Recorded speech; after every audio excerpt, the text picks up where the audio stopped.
And welcome back, everyone. Welcome back. Whew, okay, we are jumping back in. Do apologize for the stream going down, but now we are back. I just had to just basically change the server. Unfortunately, the Twitch servers were dying on us, just like the Blizzard servers, so we did have to switch on over. But here we go. What I was referring to is I was surprised to see MaxPax rushing into the Mountain King. I did actually quickly look it up as well since we have some downtime.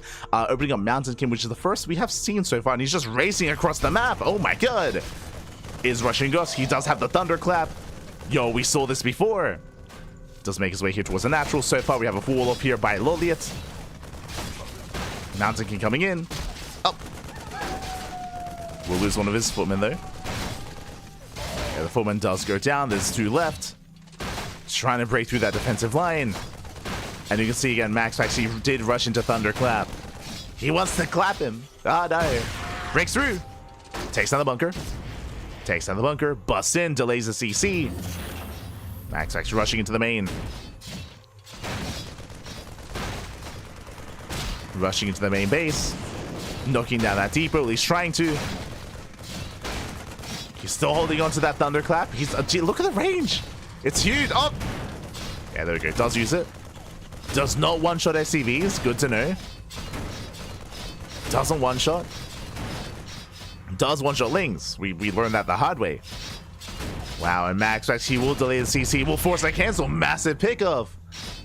Denies the expansion, keeping the Terran player contained onto one base. And even though we have one base versus one base, it's still a much better position here for MaxPax. From here, we will back off. Does back off, does retreat. Building up, just now getting the arcane vaults. Still no blacksmith. Committing here to footman. Okay, I see you. Different style.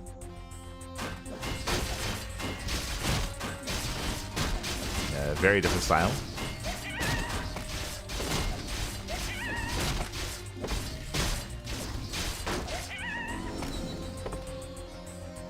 So we're going to be clearing up creep. Creep is being cleared. MaxPax pulling back. And the game will continue from here. We're going to calm things down. Game will continue. And I suppose that's another like important aspect here that's different to regular Warcraft 3 is something that I wasn't quite like thinking about here is that because only half of the map has creep, there is no like quote unquote like defensive like creep units here that would otherwise protect you. That would otherwise keep you safe. Yo, Silvos. Yeah, very different setup getting to the Blood Mage. Okay. We actually haven't seen the Blood Mage interact yet. We do have Flame Strike, of course. Being the AoE attack. I just realized that it is in Korean as well. When it comes to the text. It's in Korean. But here we go. Blood Mage has arrived. Really, MaxPax just focusing on splash damage here.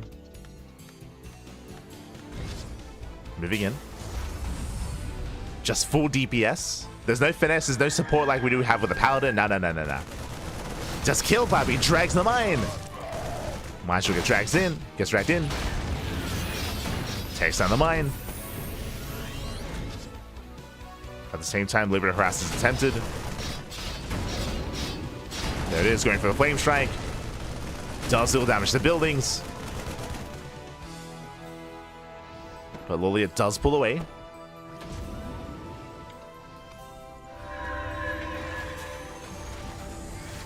Does pull away from the strike.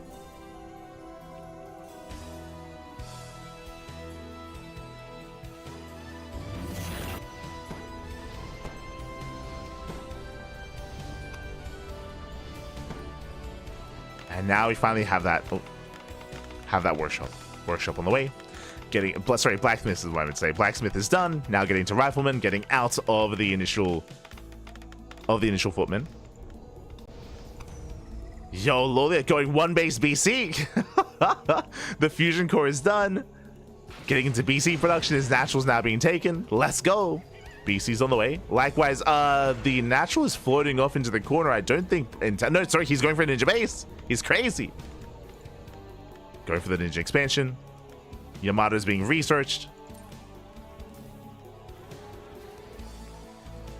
And does hobble straight into the main. But we spoke about this. Like, again, workers are so tanky here for Warcraft 3. The human workers, one of them is going to go down. One of them does fall. With the flying machine to defend. At the same time, nuking that ramp. It's being nuked. The BC cannot teleport away. Bear that in mind. It is on cooldown. Ooh, and he's taking so much damage from these riflemen. So many hits. And it's going to go down. Massive pickup. BC does fall. Likewise trying to get his ninja base up and running. Oh my god. MaxPax does move in. Massive flame strike here on the bio. Jeez, the bio. The shard remains. That's all that's left. Butts into the mineral line. SCVs are going down. And MaxPax is going to completely clean this up. Takes down the workers. Takes control of the natural. Technically, LawLiet, he is on a somewhat of a two-base economy. Only somewhat.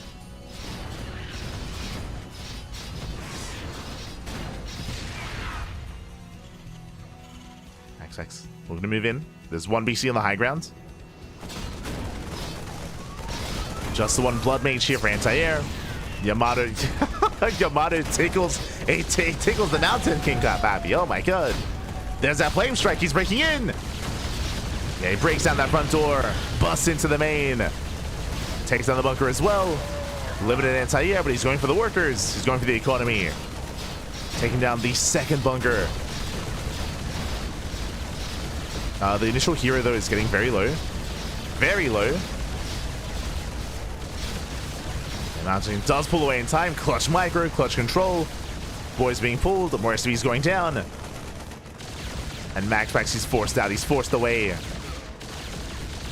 Will retreat. Does waddle away. And behind this was stuck on what? 16 SCVs. Barely an economy. There is that ninja base, though. It's helping. Somewhat. Is helping out. As he at least saved his command center. Still, though, an amalgamation of an army. There's a handful of Marines, a handful of BCs. Building up even more. And this is just forcing a big, like, rifleman transition here from MaxPax.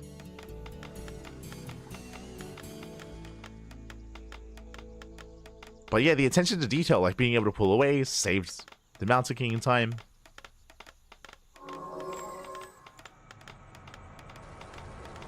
To get a scroll of regeneration will help. And true, again, there aren't that many healing units in the game. That's also why we saw LawLiet prioritize the Alchemist as often as he did. Get the tome. Clearing up all the creep.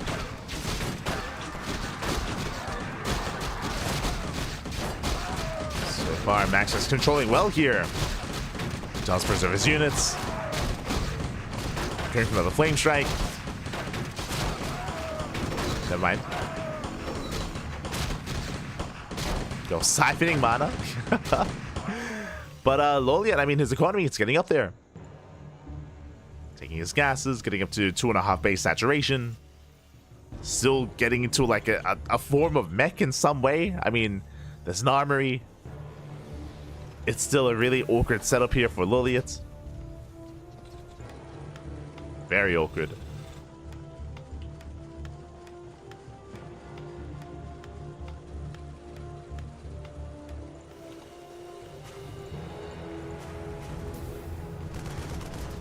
As LawLiet, he's just turtling up.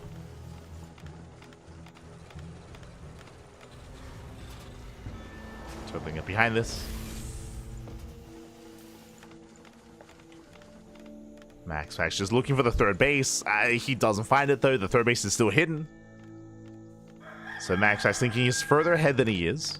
But now he's taking a third. For the first time. Third base on the way.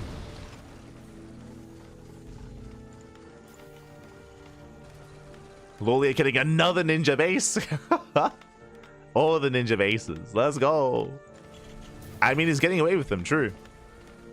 Still making more BCs. Now, how many Yamatos can a hero unit take? Yamato does 240 damage, 240. And we have 1,000, potentially 1,000 HP. That's crazy. Ay, ay, ay. Over 1,000 HP. We need like, what, like another 6 Yamatos, mate? Jesus. To kill the hero.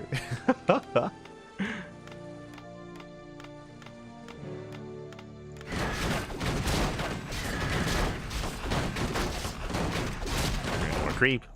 Meanwhile, the expansion is yet to complete. BCs, they harass. They have teleports. And workers going down. MaxPax trying to respond. I don't think we have the DPS output here to force a cancel. He does get, what, 3-4 worker kills. Say worker harvesters, true. Go full Calder. Likewise, putting another expansion. Nice stun here on the BC. First BC goes down. And we have the first stun. Jeez, the DPS output is insane. Second BC goes down as well. There's just so many riflemen. They do so much damage. They're crazy. Again, because there are less units here, like individually, they hit so hard. BC goes down in like 2 volleys. But LawLiet, he has a sustainable economy due to these ninja bases. And again, MaxPax just doesn't know. Didn't spot them.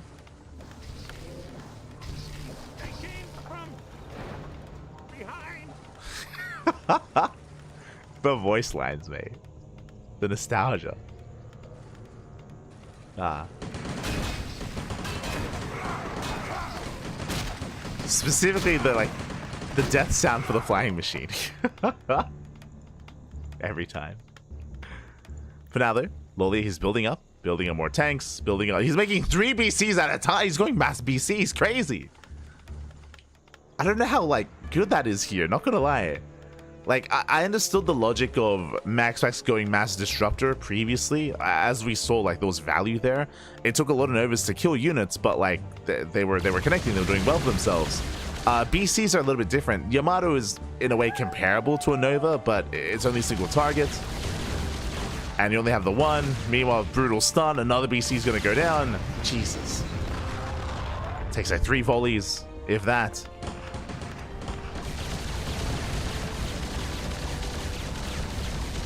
BC does get behind the mineral line.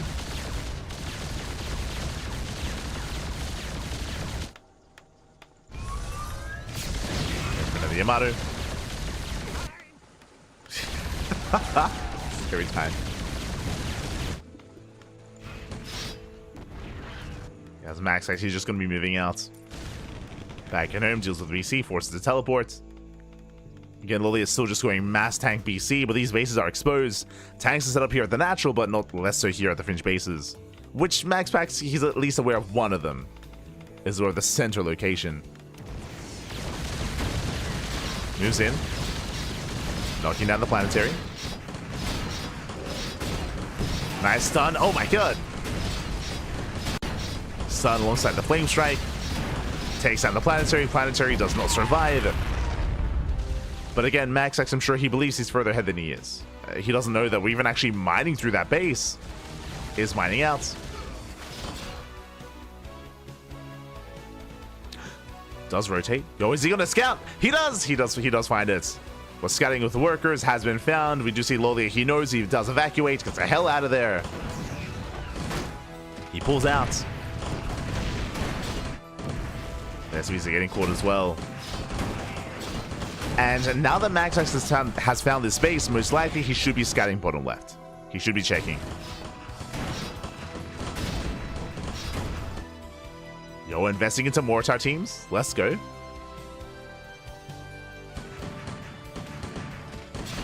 Mortars are on the way. Likewise, MaxPax taking some of LawLiet's bases. Mass expanding. I mean, he's rich enough for it. He's got the money.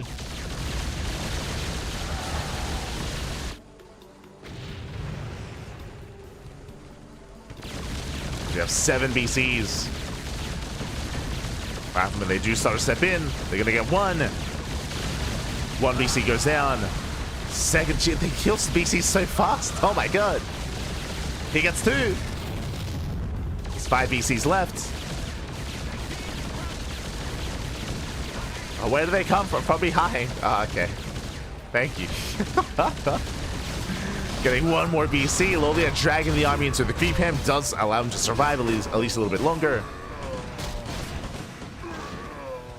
Down to 4 BCs left. Keeps on pushing. At the same time, MaxPax is found bottom right, or bottom left even. And he's gonna knock it down as well. Show us the flame strike. Yeah, brutal flame strike here. Shuts down the SCVs. BC's into the main. Going for the Master Yamato. Oh my god. Did it well for themselves? Oh, where do they come from? God damn. Thank you for that. Yeah, so just gonna continue with the base trade. Main base is gonna fall. Still massing up more flying machines, forcing out the teleports as well. And Max actually knocks down the third. LawLiet stuck on 2 bases. He's mining through, really stuck on a 1 base economy. BC's at teleport to the right hand side. Okay, we're popping off. But MaxPax, he has a bang. Likewise, rotating back over, finding another expansion. Flying machines can't deal with this. Here we go for the mule. Oh, there's so many flying machines though. And we militia the workers. Mules go down. BC as well. There's still 3 more BCs top right. Still 3 left. Another flame strike.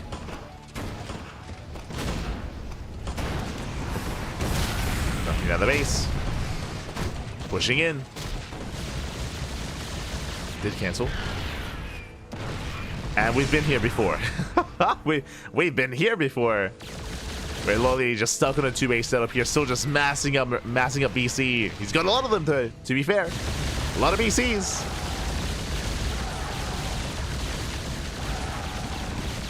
We still have as many flying machines though. The minus going up, they get 1 flying machine. Where do they come from? Behind. Hi. BC goes down.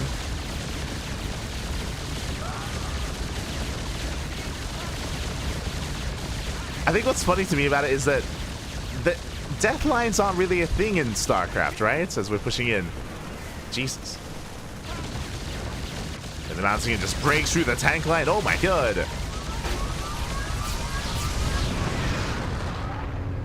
Breaks through the tank line, teleports back home. Does escape.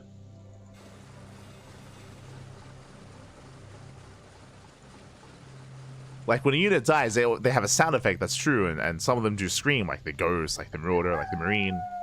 But there's no like, you know, there's no like death line that they say. God damn.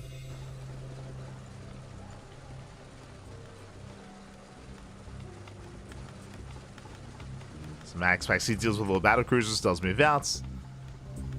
Behind this, we'll have what, 7 BCs left. Sorry, 8 BCs even. Floating over the main. Main is on the way. Oh! Announcing it finally goes down. We get the final snipe of the Yamato. Can 8 BCs pull this off? MaxPax down to a 2 base economy. Oh, did rebuild the main. True. Did rebuild the main base.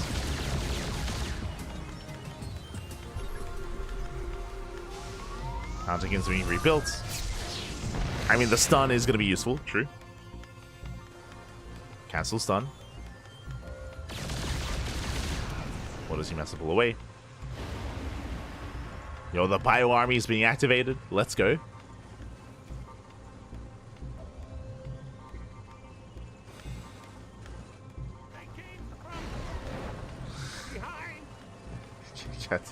Every time.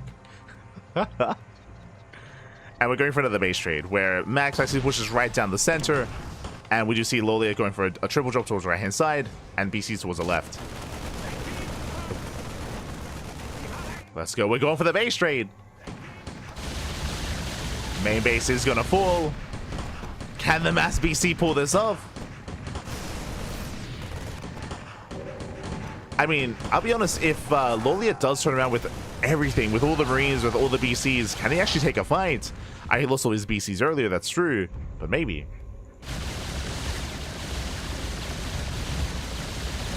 His main base is under fire. Mortar shells going off. Oof. Marines, they stem in, they get one. Well, they get a second, a third, a fourth. They should be able to reset this. Catching almost every one. Yo, we have the Phoenix. What's it called? What's the mount called? What's it? Ashes of Allah, that's it. That's it. Let's go. As Marines are being cleaned up. Likewise, BC is still wreaking havoc.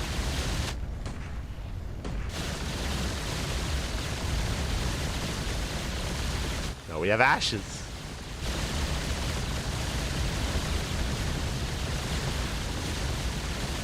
As from here, I believe LawLiet should be able to teleport away if he feels threatened. Rebuilding the planetary. BC's getting low. Does come into the Yamato. He has to get out of here. The mass flame strike does try to pull away. And there's that teleport. Whew. Actually teleporting on top of another expansion. He commits. He still commits. In the middle line, we have a couple of Yamatos. Yamatos, they pop up. Oh, they came from behind. But again, they cannot fight this head on. LawLiet has to pull back, has to pull out. And GG gets called. LawLiet, he will take the game. Takes out MaxPax. GG. Oh my god. GG, well played. LawLiet does tie up the series with Mass BC. That I was not expecting. That I was not expecting. GG, well played. The Mass BC does work out in the end. Likewise, able to just pull MaxPax apart, pull him left, pull him right. MaxPax had a lot of really good moments, but a lot of the game came down to those ninja bases. Remember, we took the hidden base on the right-hand side, on the left-hand side as well. There were two ninja bases for so much of that game. MaxPax, he thought he was ahead. He thought he was containing his opponent on two bases. Little did he know, there were two other ninja bases. And with that, LawLiet, he was able to afford triple BC production, afford the fusion core, afford just Mass BC in itself, and with that, LawLiet, he was able to hold his own, against MaxPax. GG, well played. Whew, I'll be honest, for a moment there, I was not believing too hard here, just because he was losing all of his fringe bases. He was being knocked down to 2, but he was able to maintain those BCs, and we are going to the ace match. Let's go. We're going all the way to game 3, and I'm really curious to see how this game mode plays out on this map specifically. We're going to be loading into El Dorado. Let's go. Let us go.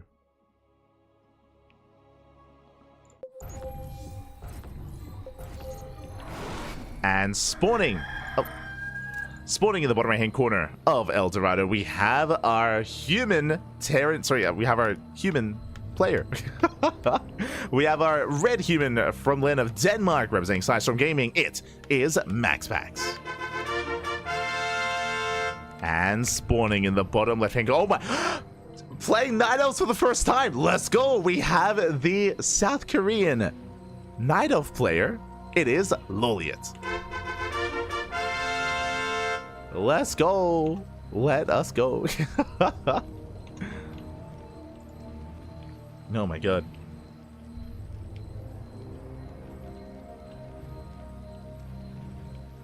As we are going to be settling in.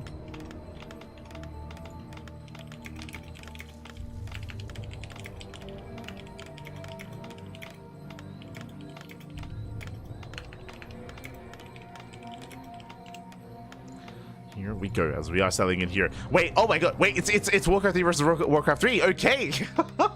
Now, fun fact, the way that this format works, for game 1, it's Warcraft 3 versus StarCraft 2. For game 2, it's you alternate, right? You alternate back and forth. If we get an ace match, and this is the ace match, by the way, we're tied up 1-1, you can pick and choose what you want to play. It could be StarCraft 2 versus StarCraft 2. It could be Warcraft 3 versus Warcraft 3. So I'm a little bit surprised, but yes, both MaxPax and LawLiet have decided to both embrace separate Warcraft 3 races. MaxPax, he chose to avoid Protoss. Interesting. And again, this further like emphasizes the fact that I believe MaxPax has been playing this in his free time.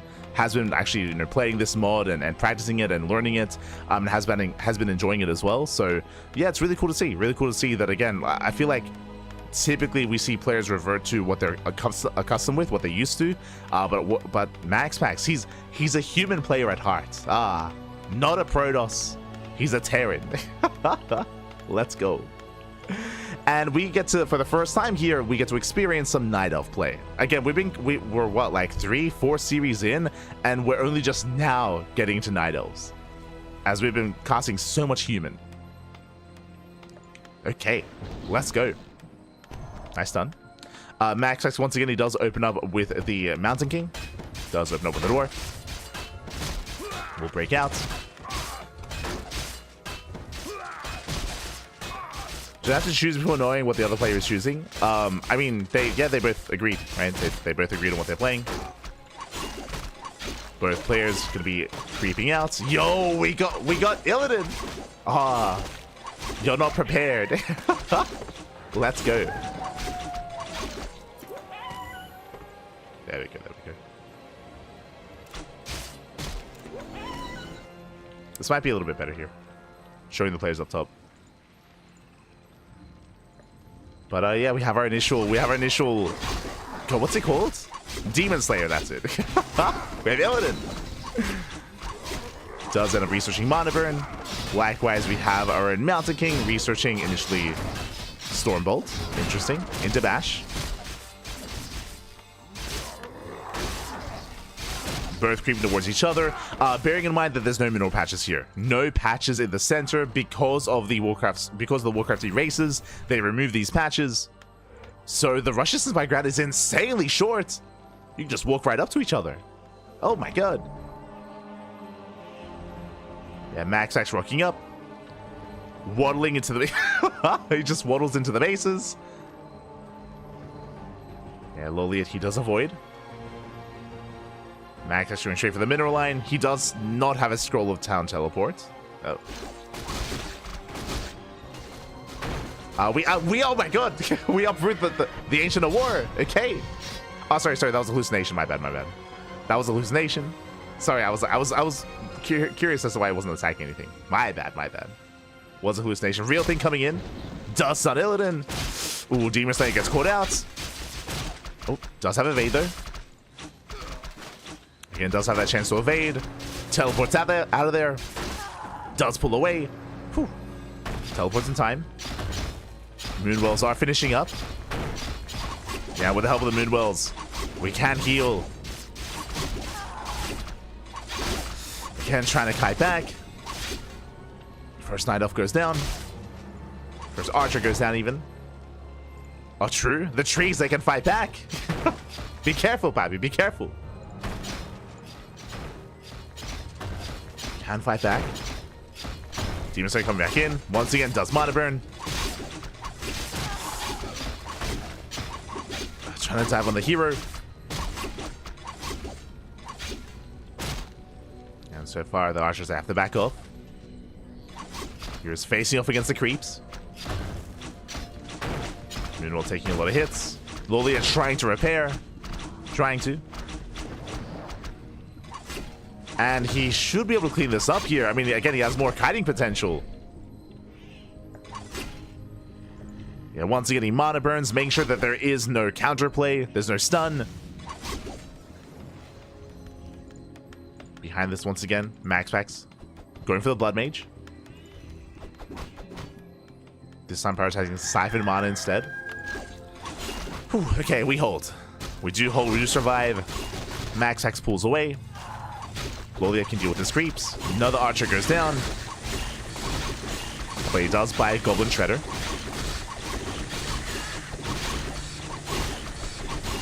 Does get the Shredder.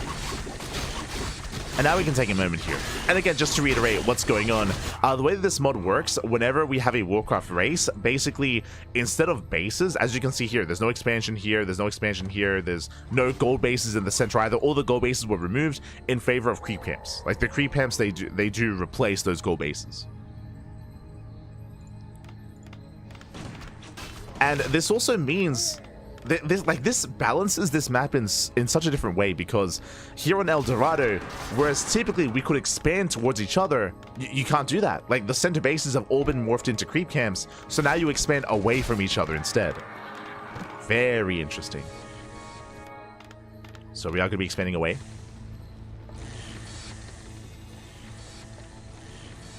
Likewise, yo, we have the Serpent Witch? Is that what it's called? I don't know.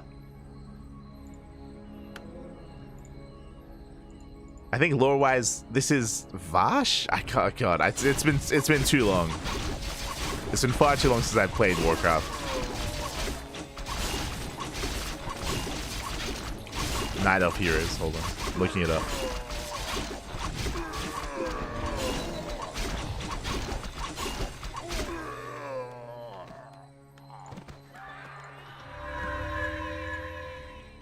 Sea Witch. There we go. There we go. Sea Witch. A Serpent Witch. Sea. I was close. We were close. As the main armies do pass by each other.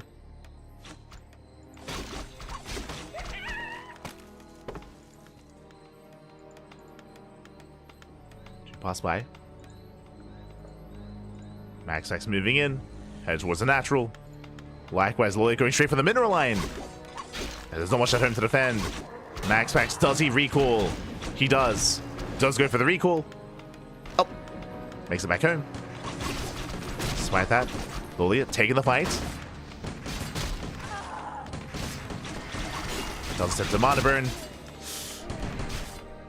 There we go. Does siphon mana. Mountain King, kind of useless. In the sense that he can't use spells. But the Riflemen, they will shut this down. Because the human units are just, they're just straight up tankier than the Night Elf units. Like, straight up. It's crazy. And MaxPax does hold. He holds on behind this. Yo, we got Druids of the Claw in the way. We're getting bears. Let's go. Interesting transition out of archers into Druids. Likewise, pulling away. MaxPax getting his third. Wait till the bears come. Yeah, they're coming. The bears. The bears.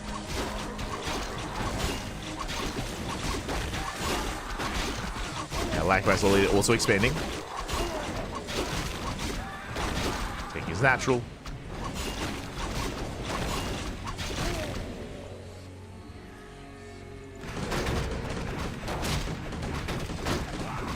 Both players raking out. Yo, we got the Paladin on the way as the third hero. So Paladin for MaxPax. Yet to invest into a third hero yet here for LawLiet. Just clearing up more camps. Getting his third.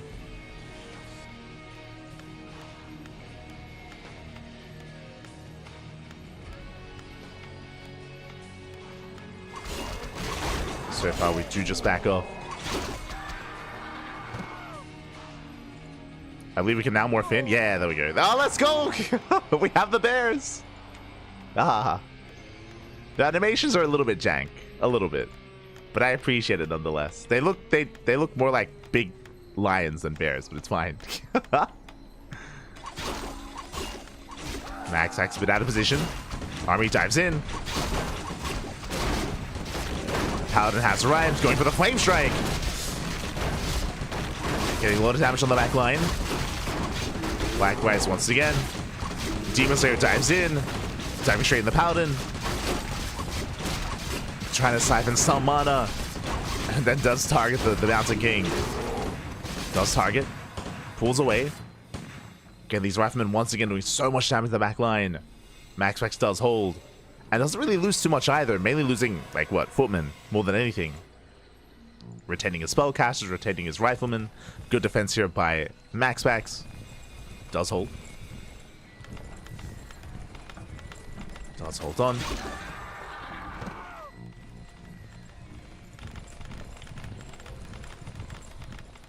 Yo, we got the Priestess of the Moon, Tyrande. Let's go. It's bothering me that I can't remember the name of the Sea Witch, like, in the game. It was like Vosh or something, right? Something like that. Anyway.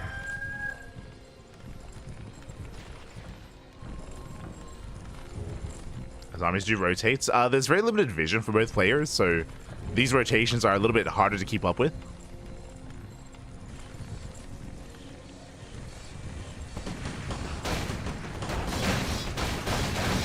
There we go, MaxPax does hit the third, gonna knock it down. LawLiet completely out of position. And the base is gonna fall. The tree goes down. The poor tree. Ah, the deforestation. Let's go. Max is even incorporating some knights. Oh. Can't quite push up. There is side defense. Moonwells. Ancient Protectors. Yo, we got the Zeppelin. We can lift. Can't lift up here. Poking in. Pushing up the ramp. Protection's a little bit too far back. Massive Flame Strike. Oh, the evades. Oh my god. Still takes a lot of hits. Still takes a lot of damage. Likewise, a lot of bears here tanking those shots. And can LawLiet break through? Again, going for the Mountain King. Goes to the dive. Can he get it? Up. Oh, not quite. Barely not. I think did get the Paladin though. Yeah, forces teleport. Even going down. Yeah. Did teleport back. LawLiet barely holding. Whew. Okay. Barely holds on. Did burn through all his mana on those Moonwells. Does hold, chasing him down. Oh. And Max is forced back to the ramp. Once again trying to dive in. I mean, he's out of most of his mana is the problem. He's Doom. He's out of mana. Someone get this man. What is it? What are they?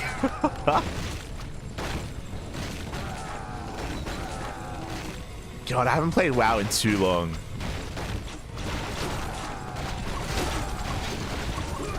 But you know what they do. Give him a mana pot. There you go. I don't know. So here, LawLiet getting to the mineral line. Does an eye mining. The bears are taking down the base. Once again, another teleport. Saves the demon hunter. And he gets the hell out of here. Does recall back home.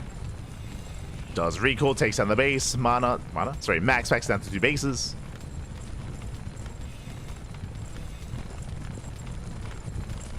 Who do we root for? Your favorite player. Who do you root for? MaxPax or LawLiet? MaxPax the SC2 Pro or LawLiet the Warcraft 3 Pro? Should have emphasized that. LawLiet, he is a pro in Warcraft 3. Does compete. MaxPax, if you don't know him, like, I don't know what to say. I don't care. He's an SC2 Pro. We can say that with certainty, he's human. He's human. Ah. Not an AI. Or a Night Elf.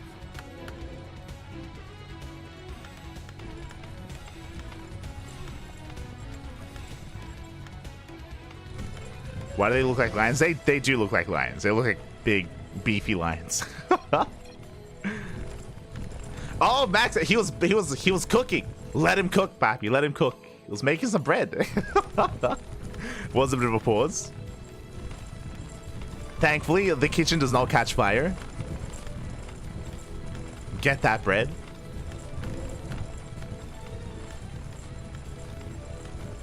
LawLiet ready to dive in. Again, he's got his bears. He's got the bear squad. Let's go.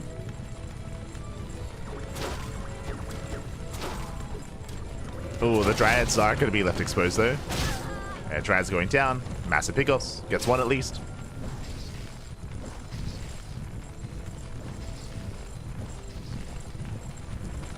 Once again, we're hoping to try to catch out that mana. They can abolish magic. Dispel, that's it.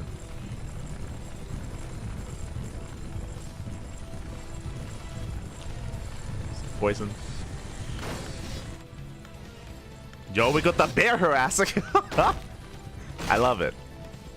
We need more bears in SC2. True. Bears, they come in, they deny mining. Likewise, center base goes down for LawLiet. And away both players. Losing out of their economies.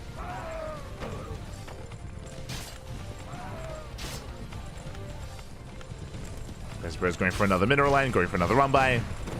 Nice catch here on the Blood Mage. Blood Mage taking a lot of hits. Losing a lot of mana as well. Uh-oh. And we've noticed that a lot of these engagements here, when it comes to max, or like in general, it comes down to how much mana you have on these heroes. Like, their spells are so impactful when it comes to these fights. But Max actually did just get caught out. Did just get mana burned.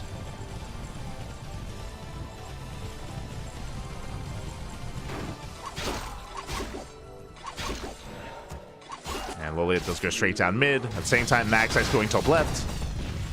Going for a base trade. Yeah, we're committing. There's a recall. Recall's back home. We're waiting for that to see who recalls first. It does engage. Once again, another mana burn. Yeah, the Mountain King just can't do anything here. Nice flame strike.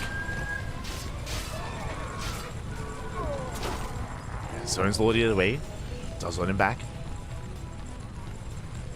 Has to retreat. So far, it does back up. We've yet to see any kind of like neutral like mana fountains or like health fountains or anything like that. I don't think. I suppose they're not in the game.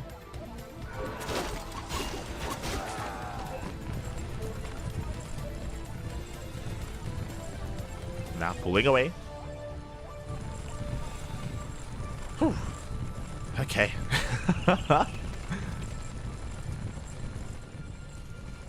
Bearing in mind as well, I believe LawLiet is staying on a low supply intentionally to stay on a low upkeep.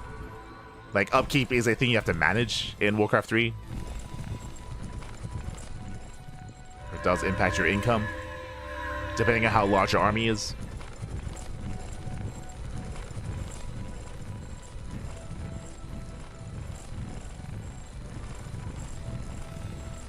Oh, the hooves.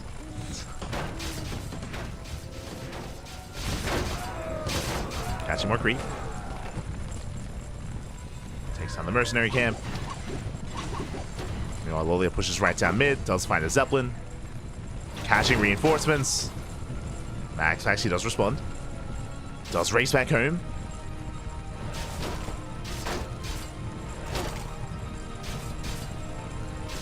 Who are we going to target with the mana burn? Going for the Paladin. Does hit the Paladin. Pushing into the mineral line. Oh! I'll teleport back. Once again, going for the workers. And do we have a recall? We do. Whew, okay. Does recall out of there? Man, crazy. Everyone has recall. Ay, ay, ay. Here, teleports friendly target units with highest level Town Hall.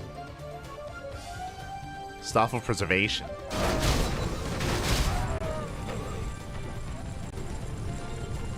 Okay, okay.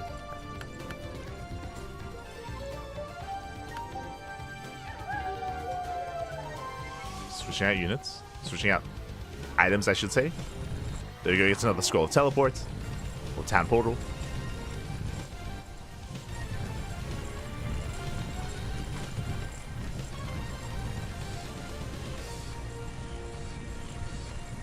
I don't think they exist yet. Well, I don't know if they intend to implement them. If they do, that's cool. But I don't know if they Like, for balance purposes, I don't know if it's something that they want. MaxPax pushing right down mid. The Blood Mage is exposed, though. It's going to be on its own. Yeah, brutal damage. Has to back up. Oh, wait, no, sorry. That's... Who was that? My bad. I think that was a Haluk. Once again, pushing forward. Like I see, we have some Chimera. Let's go. Okay. We have some Chimera in the back line. Once again, Blood Mage out of mana. Has to back off. Nice stun. Stun on the Demon Slayer. Pulls away. Yo, we have the Fairy Dragon. I appreciate like the complexity of the composition here for LawLiet. Do appreciate. Does push in. Yeah, zoning MaxPax away. Gonna be forced back.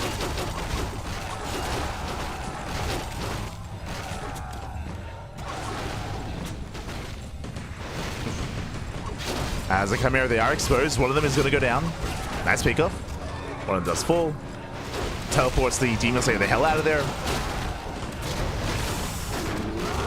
And he's breaking through.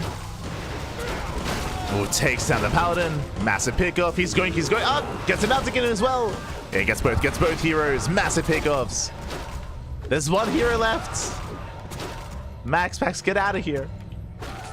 He lost his tanks. He lost his buffer, and now he's on the run, and MaxPax, he's gonna lose everything here. There's no shot he gets away. He has no teleport either. Up. And coming in once again. GG gets caught, he gets surrounded, and with that, LawLiet, he will take the series 2-1. Will advance on to the grand finals. GG. Whew. GG, well played. I'll be honest, I got a little bit lost towards that final fight. Oh god, there are just so many different units. There are just so many different units, and a lot of them have similar color palettes as well. Like a lot of them, especially for the human army, there was very white, so very white and red. So it was a little bit more difficult to distinguish what exactly there was there. But with that, regardless, GG, well played. Again, is our first time casting this, our first time. And with that, LawLiet does take the series 2-1, does knock MaxPax out of the tournament. But it's all good because you know what that means? MaxPax, he can eat his bread. He can. He finished baking, he can eat his bread in peace. Gonna be beautiful. GG, well played. LawLiet does advance on. I mean, again, LawLiet as a Warcraft 3 pro is the player that we expect to make it far in this tournament, even favored to win the entire event as well. We'll see who will face off against him in the grand finals. As we're hopping on over here to the semis, to the upper semifinals, it's gonna be a matchup between YoungYakov and Maxed. And Maxed, he's coming out of retirement. Maxed, of course, he was a pro SC2 Protoss player for a very, very long time. Before that, I believe he did compete in Warcraft 3 as well. In recent times after retirement, he did pop into guest cast on SC Boy. We would see XY, we would see Maxed. They would hop into cast every now and then to give Chassé and F91 a break, and now we can see him competing once again. Let's go. I'm here for it. I'm ready for it.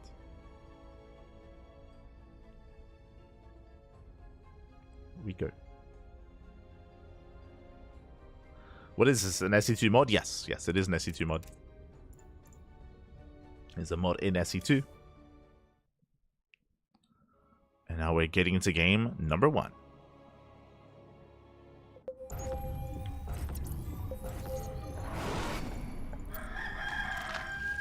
And spawning in the bottom right hand corner of Whispers of Gold, we have the blue Zerg player, the Brood War Zerg. It is YoungYakov. And spawning in the top left-hand corner, we have as opponent, we have the red human player from land of China, representing Invictus Gaming, or at least he used to. It is Maxed. Here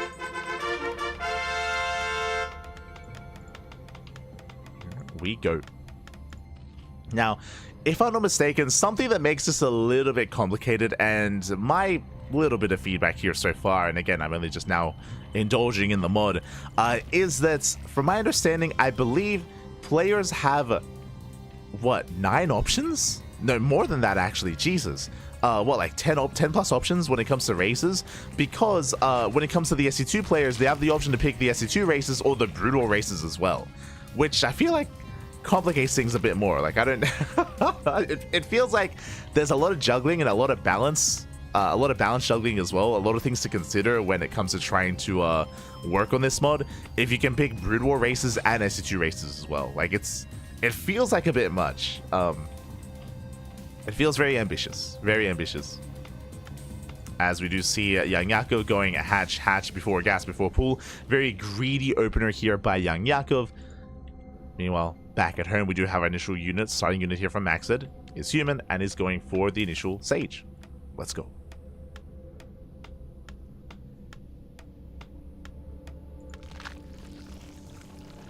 We love much.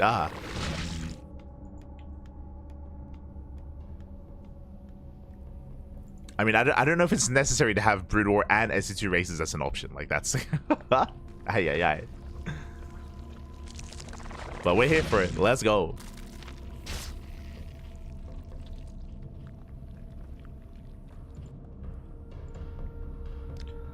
So now we are setting up. When it comes to the opener, this is actually very similar to the opener that Harstem went for, if you recall. Very similar. And I would imagine there's reason for that. I would imagine they most likely play together and practice together as well. That would make sense in my mind for Maxed and Harstem. Meanwhile, we have the Fullman here in the middle line. Is not quite killing anything yet, but is being quite an annoyance, delaying some mining time. And again, this first Fullman is so tanky here. And here comes the rest of the army. 2 more Fullmen. Sage as well is moving out. We have a sunken colony on the way. Needs a little bit more time though, as 12 links are amassing. Sunken colony will finish. So far so good. But alas, Max said he's going into the mineral line. Oh, gonna be zoned away. Is zoned away for now. Main base is defended, and Max said he goes to the natural. Instead does rush into the natural base. And YoungYakov, yeah, he's been here before. He played against Harstem earlier, so instead, massive counterattack. The goal here is to force a recall. To force the army to recall, he might kill the expansion, but at least the mineral line is safe. Likewise, at least the third base is safe as well.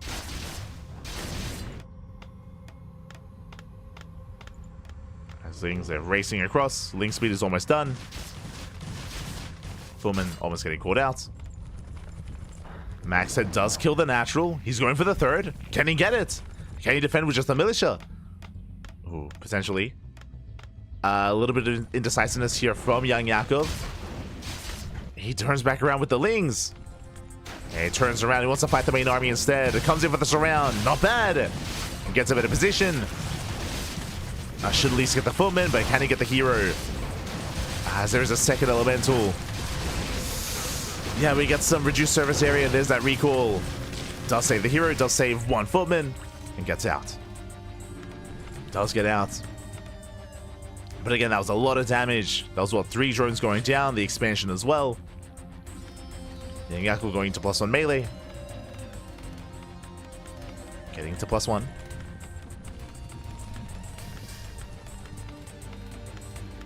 So far, Maxed in position.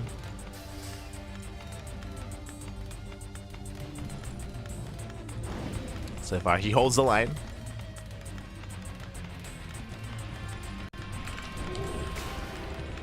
So I'm just checking out the name of the guy. That's it. I keep calling him Sage. Archmage. That's it. Arch or Archmage? Call him the mage. So we are building up. I just realized that the dead footmen, their bodies are still there. There we go. Just now getting removed. Took a while though. It took a while.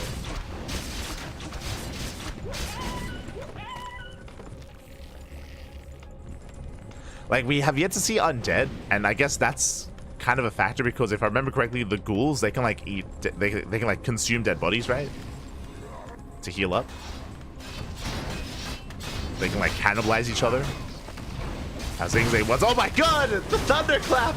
Not again! Oh my god.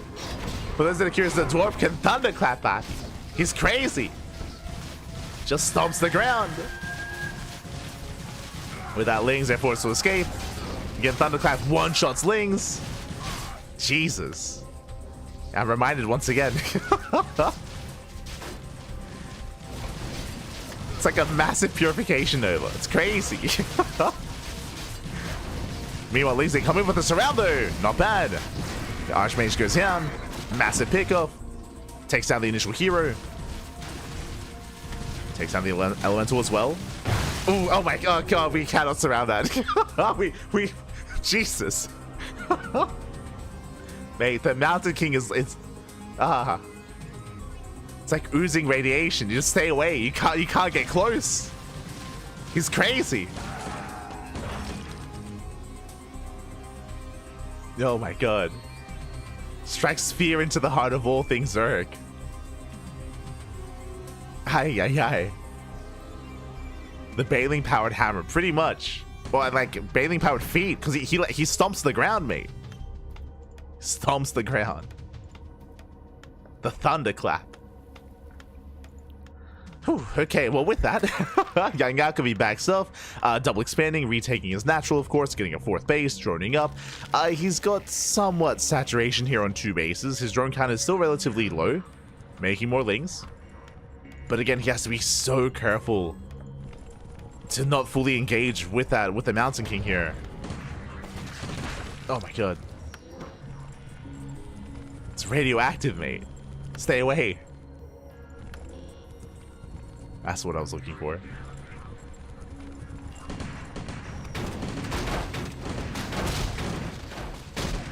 Mate, the POV though of this guy is gonna be crazy. Like it's gonna feel so good, like stepping into like a swarm of Zergs and just insta-killing everything. Up! Once again, respect it. Back off. Fear the Mountain King. And meanwhile, we're researching lurkers. Lurkers are being researched. Lair is done, so we see YoungYakov working towards Lings into lurker tech, but he needs more time. He's time for the lurkers, going for a big Ling counterattack, trying to force the recall, trying to force MaxPax back home. Lings, they flood in. There's a militia. Militia bell gets activated. Sunken is trying to hold on. Can YoungYakov survive?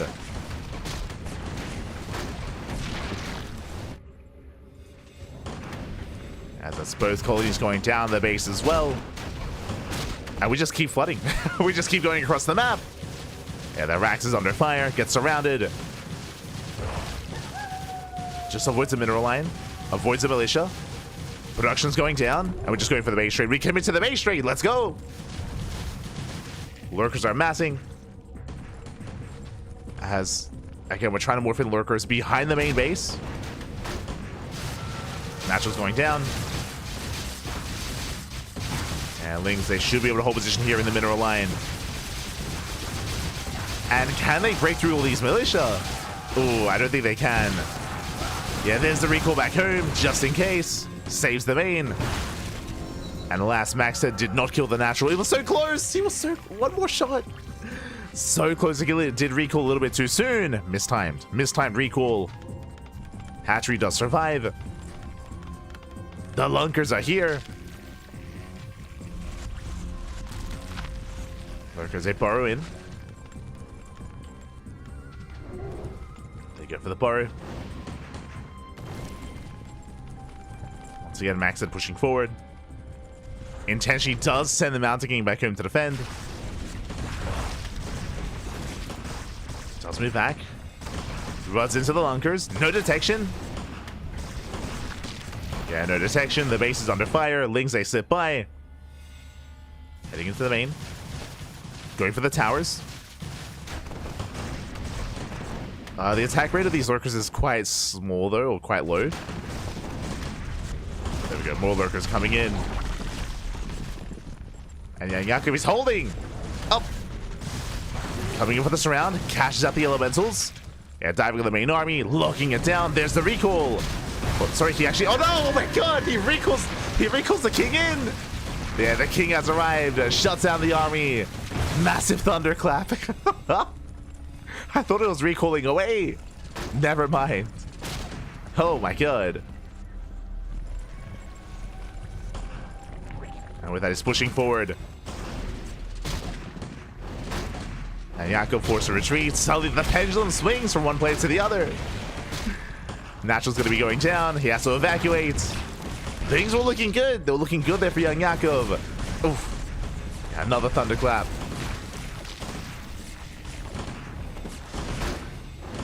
He's clapping Yakov. Oh no. They have to say that when casting Warcraft 3 Reforged, right? No shot they don't. Nico is diving in. Oh my god! Yeah, massive connection here in the main. In the mineral line. Nothing is safe. Nothing is safe from this animal. Oh my god. He's crazy. And GG gets called. The main base gets broken. And MaxPax will take game number 1. GG. Whew. GG, well played, mate. The power of the the power of the thunderclap, specifically against Zerg, I should emphasize. Like it's more apparent against Zerg just because obviously Ling's a melee unit, so they have to go within close range of the hero unit to attack it, as opposed to say Marines, for example, which they spread out, they're further back. Same, I guess it would be applicable to Zealots. I'm curious as to whether or not Charge Lots are how they're impacted by that, but even then, like Blink Stalker based openers are more common anyway. So, yeah, specifically, it feels like specifically against Zerg, like, as a human player, going into the Mountain King makes a lot of sense, and, it's quite powerful. Just a little bit. With that, GG well played. MaxPax takes lead in the series. Now we're jumping into game number 2. The roles are about to be reversed, and we'll see what race YoungYakov picks. Is he going to go into humans again? Are we going to see another race for the first time, whether it's Orc, whether it's Undead, or are we going to see some Night Elves for the second time, which we've only seen in one game so far? Let's go. Pulling back into the enemy. Exactly.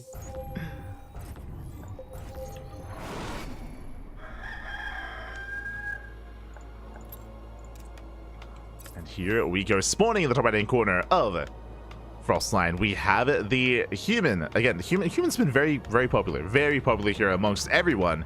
We have the human blue player. It is YoungYakov. The blue human. And spawning in the bottom left hand corner, we have, oh, okay. I mean, playing his main race from back in the day, we have the Chinese Protoss representing IG Invictus Gaming. It is MaxPax. Let's go. We were able to feature earlier MaxPax play Protoss. Did play Protoss, was very Stalker, Disruptor heavy against LawLiet in the previous series, in the previous semifinals. And we'll see how MaxPax compares. Likewise, how YoungYakov compares as well. So far, opening. Oh, yeah. he saw the claps, Pappy. He wants it as well. He wants it. Gonna be opening up with the Mountain King. Does open up. And as a reminder, this is the SE2 Protoss race, not the Brood War Protoss.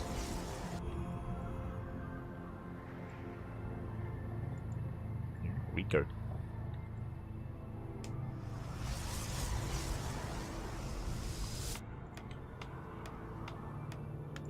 I like the visual idea of a baling powered hammer where like the Mountain King, like he's got like balings like strapped and like taped to his hammer, which he just like smashes to the ground, or they're also strapped to his feet when he stomps the ground. He just like jumps up and bam. Aye. As you see YoungYakov rushing out with that initial footman. His goal here is to try to get into the mineral line, but MaxPax with the full wall. It does fully wall off. Pylon is exposed somewhat, but can only be attacked by one unit at a time. Stalker is on the way, cornering out both, going for a 2-gate opener.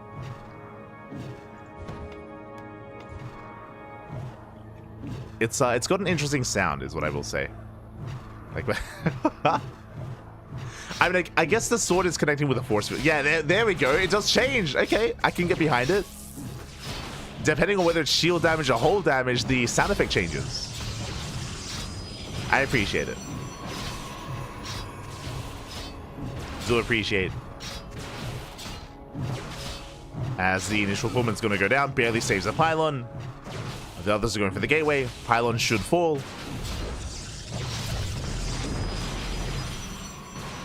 Look at that. The audio accuracy. Let's go. As Jesus, as Max said, he's staying on one base a little bit longer. Delays is natural for 2 extra gateways. Getting into a 4-gate setup. A very chaotic wall, but a wall nonetheless. As the king has arrived. Yo, the king is here. He's ready to stomp. No, actually, he does get the Stormbolt. And he goes to the range stun. But soon, oh my god, Jesus, he can 2-shot. Takes out the Stalker.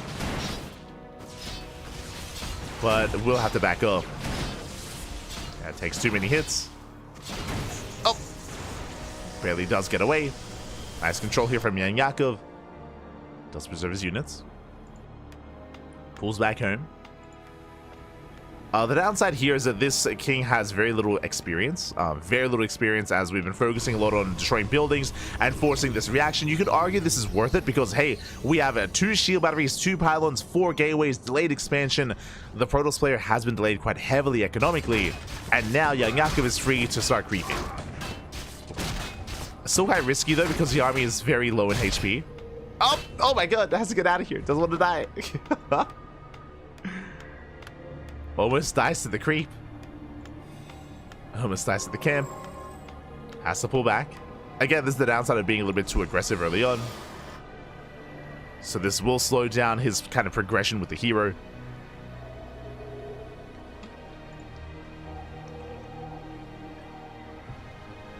So I should, there we go. Slow down his progression. Behind this, Blink is on the way, so 4-gate Blink set up here at a MaxPax, getting up to 2-way saturation. Meanwhile, YoungYakov will finally break out. Finally break out.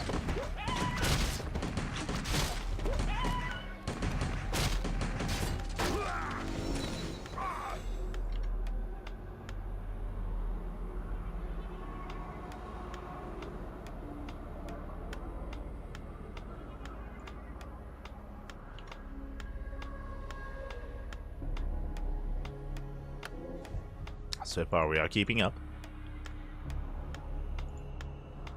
We're going to be keeping up, soon to be expanding. Likewise, Mass Stalker here is building up for Maxed. Yo, we got Uther on the way, the Paladin. Oh, actually, it tells you the name. Ah, there we go. That helps.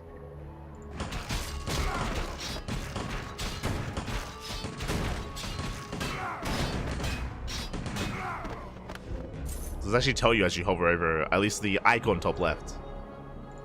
Not the actual unit, though. That's fine. Temple Archives on the way for MaxPax. I had it, sorry, for Maxed. God, it's been so long since I've said the word Maxed. But headed towards Archon's potential Storm. I don't think Storm would be as useful in this matchup just because the human units are so tanky. Like, I don't know if Storm is as worth it compared to the other forms of splash damage, but we'll see.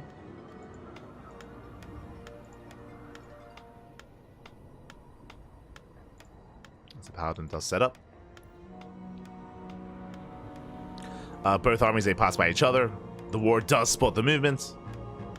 YoungYakov, he pulls back. Does pull back home.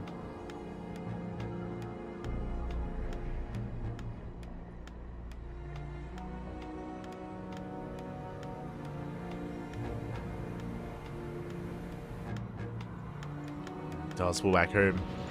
And I wonder what... we'll get into it later here as we're going for a base trade. We're going for the base trade. There is a recall available for both players. Maxed moving in. Takes out the Arcane Vault, the shop. Likewise pushing forward. There are some Archons that avenge shield batteries as well. Is it going to be enough? First Archon is going to fall. Oof. Yeah, nice pickup. Likewise moving in. Getting off the Thunderclap. Likewise, boys are being pulled to defend. And YoungYakov, he's holding back at home. Oh my god. Yeah, there's a thunderclap. I want a thunder animation. That's what I want. I want like the storm animation or something. Regardless, breaks through the mineral line, busts into the main. The riflemen, they're stuck on the low ground, but they break through. They break through nonetheless. And again, the powder can heal. Does maintain the king. And he's breaking through the defensive line. Meanwhile, across the map, it looks like the Stalkers, they all go down. The militia defend. The boys, they hit that much harder. The boys, they're cracked. Oh my god. He stuns the Archon very low. So close to going down. And it looks like he will be able to break through this. Yeah, one shot away. Does fall. Zelse flood in. The King's out of mana. True. King's out of mana. Up. Paladin's so close to falling. Get out of here. Up. One shot away. Does go down. Max said he's holding. He's holding on. He's trying to, I should say. There's a shield. There's the NG overcharge. We have the NG overcharge. Holding on to the natural. Busting so. Oh no! Oh my god. I was waiting for the stomp. I was waiting for it. Again, he's still out of mana though. He's out of mana. Does level up.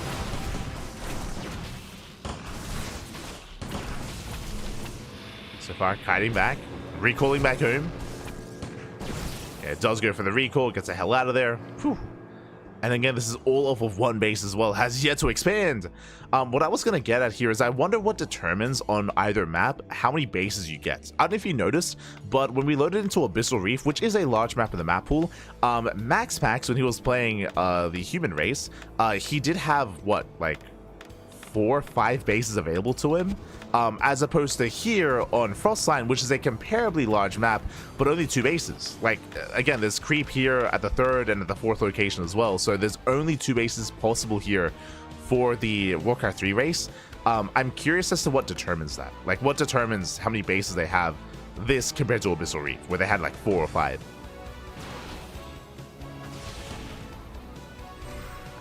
Is it just RNG? Like, I didn't...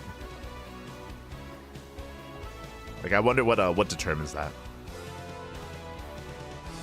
Is my thoughts coming into this. Another does reinforce, pushing out once again. Still 1 base all in, by the way. Still completely 1 base all in.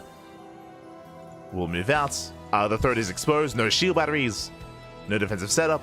There are Archons here at the natural.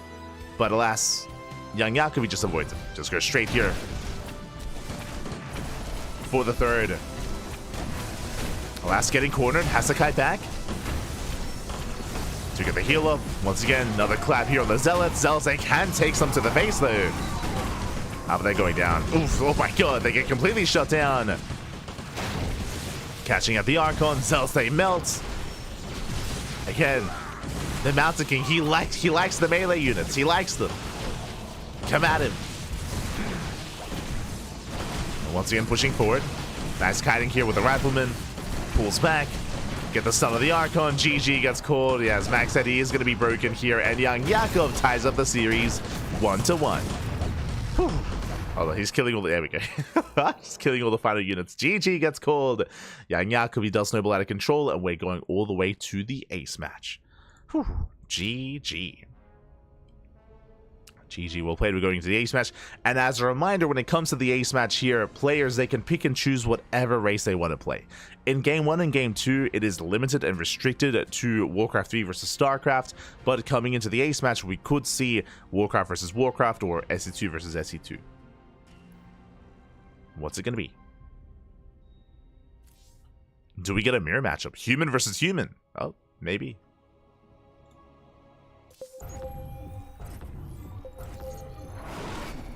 Here we go as spawning in the bottom right hand corner, of King's Cove. We have the red human player. I assumed it was going to be the other way around. Not going to lie, I'm a little bit in shock.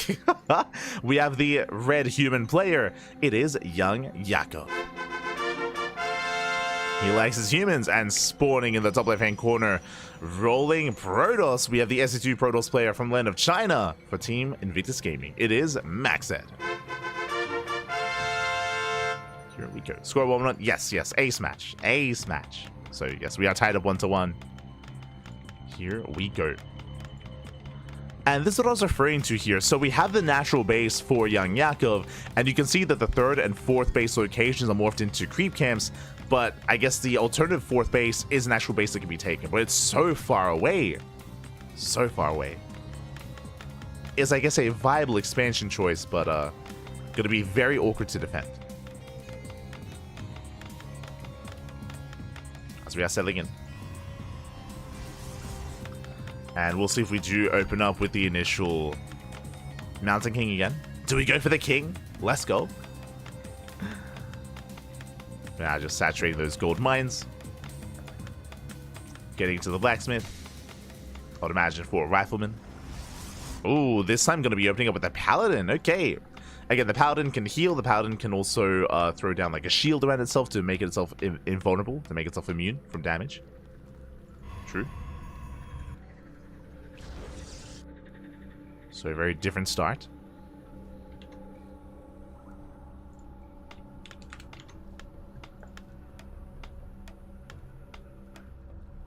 Very different start here.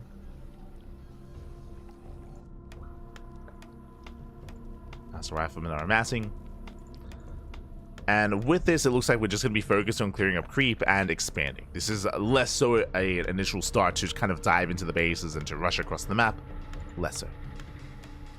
So we can settle in.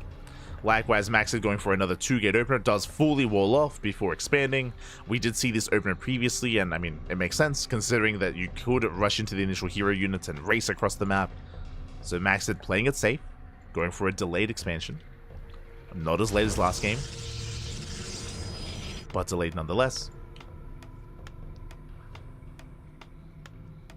Oh, let's zoom in on these guys. Let's go. As Yakov does break out.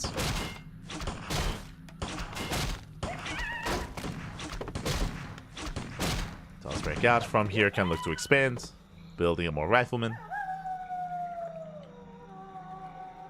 Oh, it's bench time.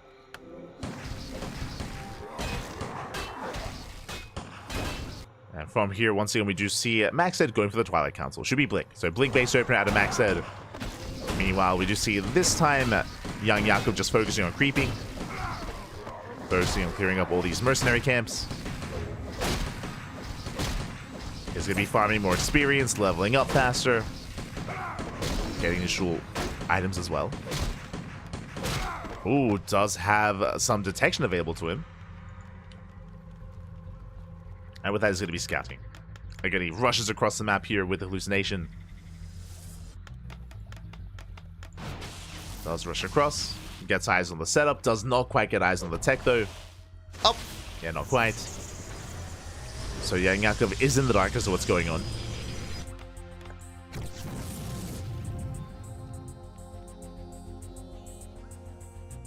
He's going to be in the dark. Yo, we can see all the items that are for sale. Let's go. Meanwhile, sorry, my apologies. I assumed that we were going into Blink, but no, it's going to be Glaive Eps.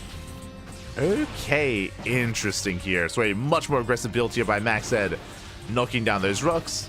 He's got 2 gates at the natural. He's got a soon-to-be 5-gate setup. 6. Oh my god, 2-base all-in. Okay, Max Ed is going for a 2-base all-in with Mass Glaive Eps. And how does that compare to what YoungYakov has to work with? Curious. So he's moving out. Here comes Hallucination Scout.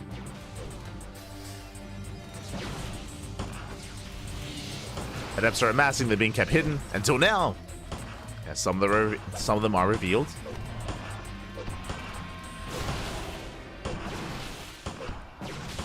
Okay, now that gateway. Yeah, Yakov, he never expanded, bear that in mind, still playing off of 1 base. Knocking down that front door.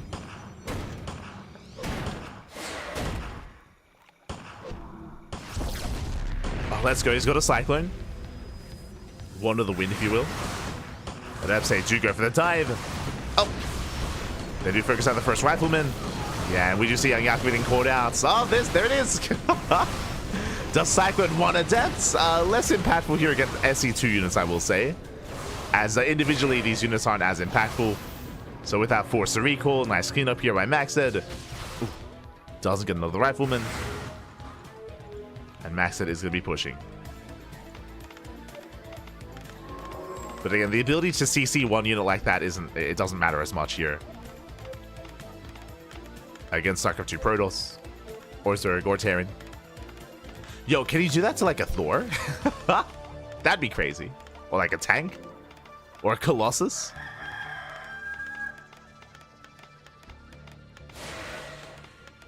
So now it is going to be forced back. It's trying to expand. The expansion is going to be denied. YoungYakov going to be stuck on one base. Again, he goes that much more committed here. Once again, Cyclone on one of the Adepts. But there's a sea of Adepts here, and he's just targeting down every single rifleman. Does force with the ramp. There's no escape.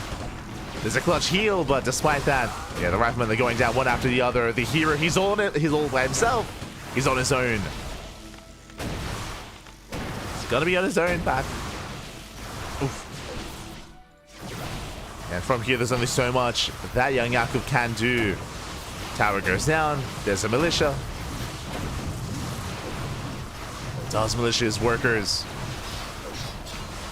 Paladin doing what he can. I mean, he's tanky, sure, but the DPS isn't quite there.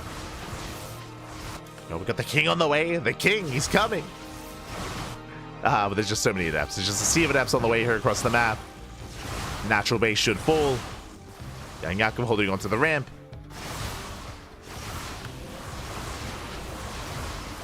And again, even here, it's a different dynamic here, where typically Glaive Adepts, their goal here is to overwhelm the economy and then overwhelm the ground army, but here, a bit of a different story. It's catching up the main army itself, knocking down the expansion. Now, yeah, yo, he's got the clap. He's got the thunderclap. Let's go.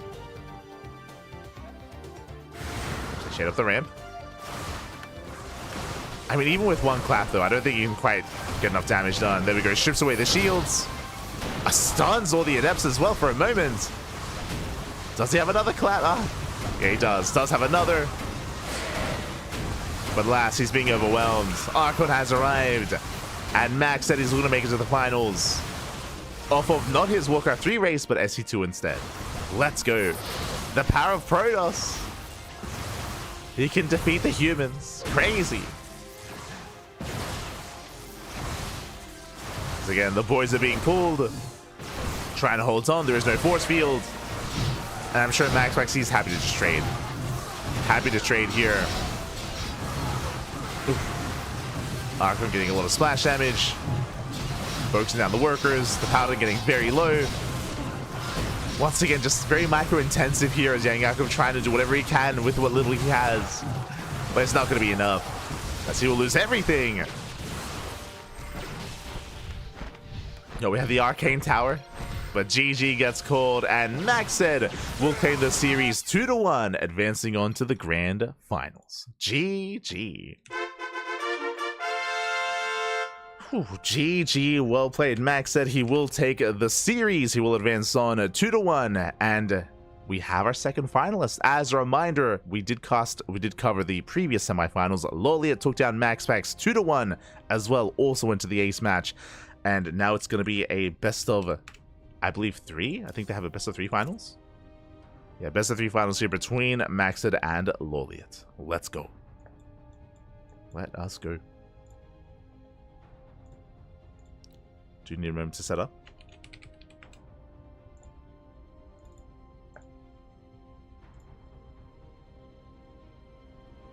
Do you need a moment? Question, does a version of this mod exist that also includes SC2 co-op commanders? That sounds crazy. That sounds almost impossible to balance, but that would be a lot of fun. That would be crazy.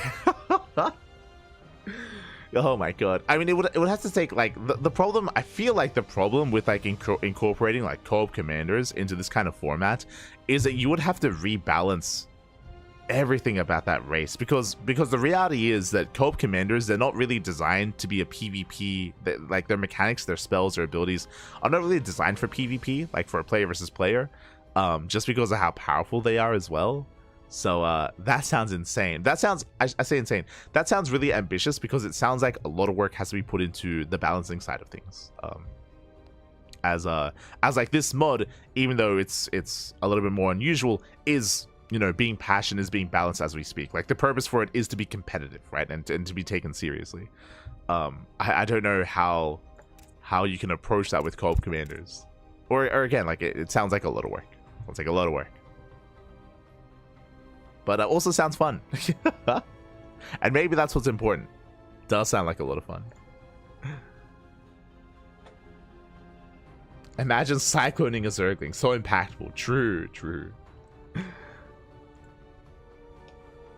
Supposed to take this seriously. I mean, not here. Here we're enjoying ourselves, but I should say that the creators of the mod are intending for it to be actually competitively balanced. And so far, I mean, yeah, have been enjoying ourselves. Has been fun.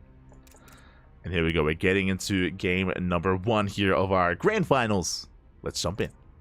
Let us jump in.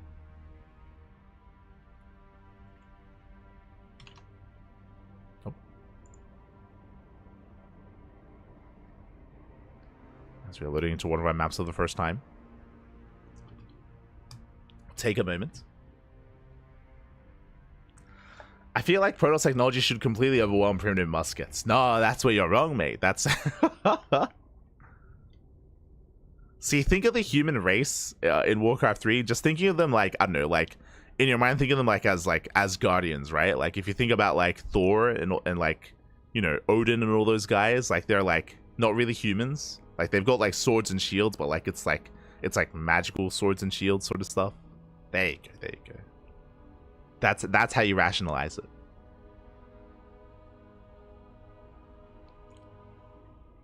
I mean, hey, the Mountain King, mate, he literally, like, destroyed a swarm of Zerglings in one blow. That's crazy. It's crazy.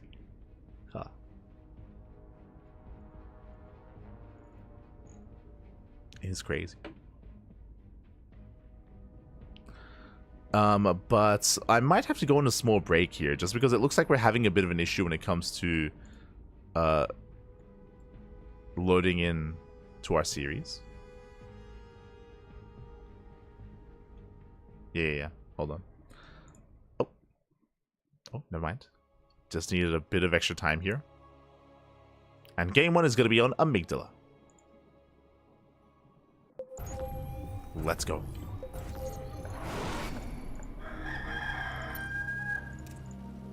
Every time. The chicken.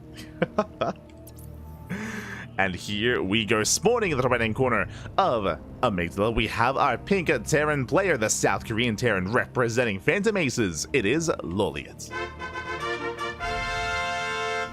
And spawning in the bottom left-hand corner, we have his opponent. We have the red human from Land of China, representing Invictus Gaming. It is MaxPax. Here we go. Again, not the first time we've loaded into Amygdala here, as once again we do have the center patches being annihilated, opening up the center of the map. We do see that we do have a way to expand, though. Again, this is what I mentioned before, how Frostsign only had 2 bases for the Warcraft player, but here on Amygdala we have the main, we have the natural, we have a linear 3rd, and we have a linear 4th base as well. So like we actually have like a proper like kind of like expansion pattern here to get into a longer macro game, which isn't always the case on every map. On some maps you only get 2 bases, on others you get 4. Crazy.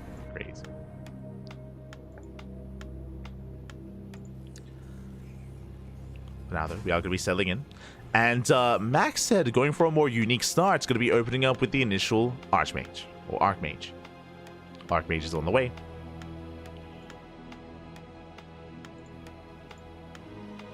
Going for the initial ranged units, likewise rushing out the initial footmen as well. He's going to be rallying across the map. Has to, of course, avoid the creep camps. Will be able to. Back at home, I do feel like we did notice that LawLiet, he was a little bit inexperienced when it came to his Terran. I say that, I mean, he did defeat MaxPax with Mass BC. True, that did happen. Did shut MaxPax down. Yo, Clem confirmed? Who else can say they beat MaxPax with their Terran? As Footman does arrive, takes down the SCV, will delay the expansion. Not bad. Delays the CC. Containing the Terran on one base. Ooh. Does contain the Terran. Does shut down that natural. And we are rallying. Here we go. The Archmage has arrived.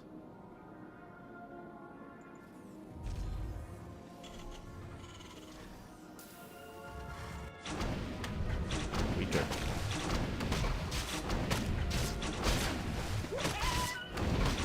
Warcraft 3 players are human supremacists. I mean, you say that, they're the human race, but like they actually incorporate, there's like elves, there's like dwarves. They're quite inclusive in who's in their army. Yo, meanwhile, big shout to Thriving GG. Ga, papi, ga, ¿qué tal? ¿Cómo estás? Bienvenidos, papi, bienvenidos. Good to see you. What am I watching? Oh, you're not ready, mate. Well, welcome one and all, welcome to the grand finals of the KungFu Cup Warcraft 3 Evolution Edition. We have been covering the entire event so far, the quarterfinals into the semis. We were featuring players like MaxPax. MaxPax got knocked out, YoungYakov got knocked out, Harstem got knocked out. Who is left? We are at top two. We have MaxPax and LawLiet facing off here in the grand finals, and this is game one. We're jumping into game one. If you're just now tuning in, this is a mod. This is a mod that incorporates the Warcraft 3 races up against the StarCraft 2 races. Let's go. So initially we have MaxPax playing the human race. Again, coming into game two, they're going to alternate. They're going to alternate in game two and switch things up. But game one, we have Terran versus human. As LawLiet, he will take his natural. Will take his natural base. Setting up his 2-1-1 setup once again. I'm curious if he's going to go into mass BC again. Meanwhile, back at home, we still have our initial setup. Have yet to expand. As Max said, he's building up his Archmage. Archmage even. Is building up. And actually, we see LawLiet for the first time actually playing Bio. Now, again, if you were here previously when it came to LawLiet versus MaxPax, LawLiet, he did go mech, did go like mass tank into mass BC. It was crazy. Oh my god. Ragnarok, is that you? As I believe we just bought a creep here in the center of the map. Fire Lord. Oh my god. Okay. Let's go. Max said going for the one base all in. Does purchase Ragnaros in the center of the map. He's moving out. I've never seen this before, by the way. What the hell is this? Summon Lava Spawn. Okay, I'm gonna be. Oh, he's tower rushing. Let's go. He's tower rushing. Tower's gonna be thrown down. Points are being pulled. Can LawLiet hold on? Our Diva's gonna go down. The repairs are barely gonna be enough. Does hold on to the wall. Throws down the water elemental onto the outside. Going for the tank. It does go for the tank. So far, the boys are holding. Bunker is repaired. Elemental goes down. And LawLiet, he's holding. Is he though? Is he though? The footmen, they bust in. They go for the tank. Up, up. Again, does get a repair up. And he's going to be able to hold on. The tank taking a lot of hits though. And again, the towers, they do not finish. They're still on the way. The tank, one more shot. One more swipe. And it's barely going to go down. The tank falls. There's still one more bunker. LawLiet trying to hold. Again, he's stemming the tide. The towers are finishing. Behind this, going for a proxy. Getting the arcane vaults. Just to buy items. Oh my god, he's crazy. As he is forcing his way through. Focusing down the SCVs. No repairs here on that bunker. The Green Marauder is amassing though. Every stim hurts. Has no metamax. Has to be careful. And there we go. The tower rush. The towers are here. Knocking down the wall.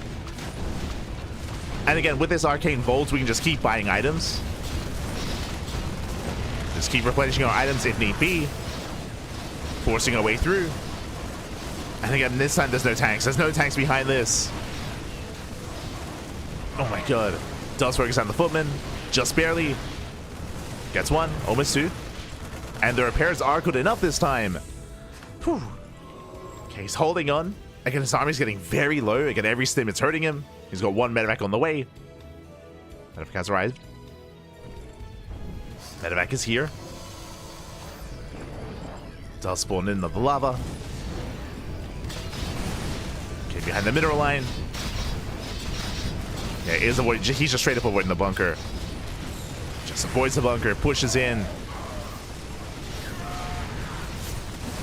Trying to force his way through. The tank has arrived though. The footmen, they dive on the tank. The tank once again is targeted down. Brutal pickup. The tank goes down. Mining is denied. One base versus one base, which is gonna favor the Warcraft 3 player, as they can do so much more with one base economy. Ragnos, he levels up. He's gonna incinerate. What does that mean? I got no idea.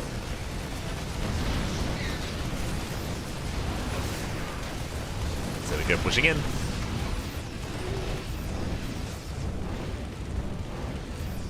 Again, just still maintaining position here on the low ground.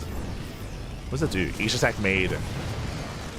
Oh, it's like a dot. Okay. It's like a burn effect. I see.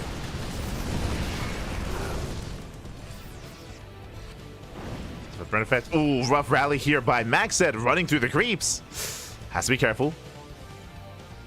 Again, losing some units, taking a lot of damage. Respect the creeps, pappy. Yeah, there we go. Does re-rally. Meanwhile, LawLiet's being given time. Getting another bunker. Getting up to 3 bunkers here. The tank has been rebuilt for what, like the 3rd time?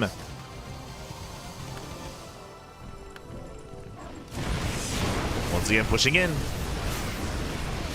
Oh, but now we have a 2nd tank. And can we hold on? The bio army is being thinned out. But against 2 tanks, yeah, there's no pushing into this. Not like this. And finally, MaxPax forced to expand. He's forced to expand. He cannot kill LawLiet. He can contain. But he invested so much here into this push. Wants out of the rally. Keeps rallying in.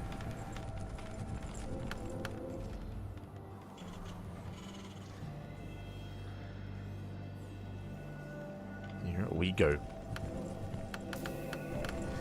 Not like we've seen Orcs or Night Elves or Undead. We did have a game of Night Elves earlier.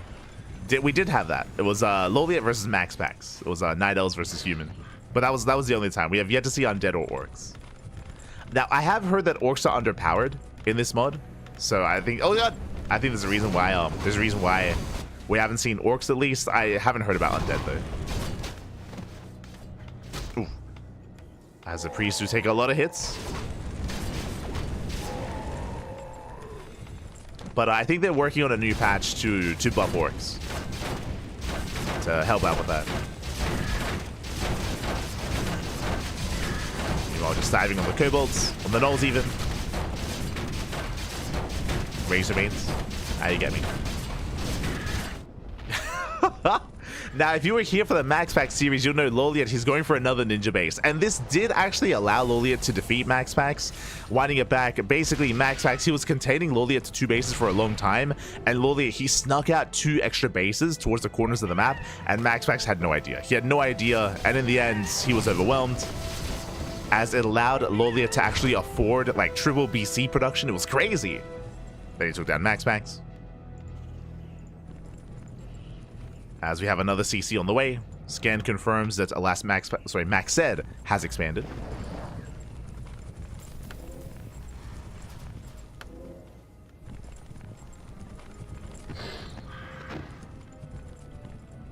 So here we go. Once again, MaxPax threatening a dive.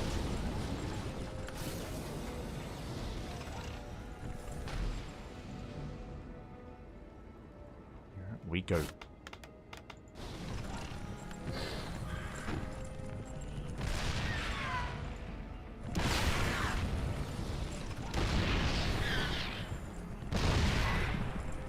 First impressions, I think Warcraft 3 race is stronger early game, while I would be stronger late game. I agree with the first statement. I do think that there's a lot of strength and a lot of power in the Warcraft 3 races early on, but I think that's why whenever we see these two, this kind of dynamic, the SC2 race has to be more defensive early on, and then things get more even in the mid to late game. I wouldn't necessarily like put it clear cut where like after a certain point, like if the SC2 player can get up to like a solid economy, like they just win. Like it's not quite that simple. But I do agree with the first statement though. Like Just because like each individual unit here, at least for the human race, is so much more powerful. Like early on, there's a reason why we've seen a lot of one-base all-ins. Like we've seen a lot of one-base all-ins and like really early pushes.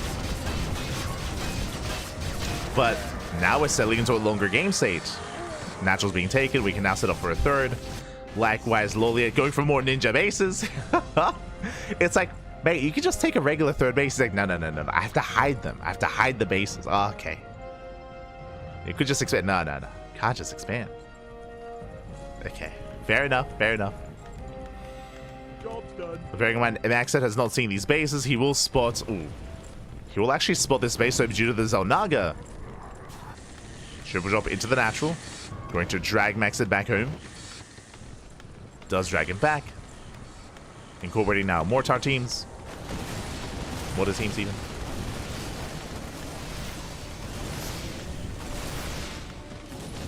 Now, pushing in. Diving into the mineral line. Takes down the tower. Yeah, but he cannot fight this head on. Has to pull out. Oh. As a matter of fact, they will escape. They will get away. And the problem here with harassing, I do think that you have to take a bit of a different approach in general. I feel like drop play is weaker just because workers are so much more tanky, so you have more time to respond. We saw that earlier in MaxPax's series where instead of going for like Pulsar Beam, Oracle Harass, he was going for Stasis Traps because Stasis Traps would actually lock down the economy and do actually like meaningful damage. Ooh, as a triple drop gets caught out. Yeah, massive pickups, gets one, gets two. Gets two medevacs. LawLiet forced back. Behind this, building up some freedom. Yeah, Liberation has arrived. Yamato's on the way. As you mentioned before, against MaxPax, LawLiet did go mass BC to great effect, and we're setting up once again for mass BC production. He's getting there versus Maxed. Do you think they're related? Like MaxPax and Maxed? Do you think? Yo, same player confirmed? Maybe. Oh my god.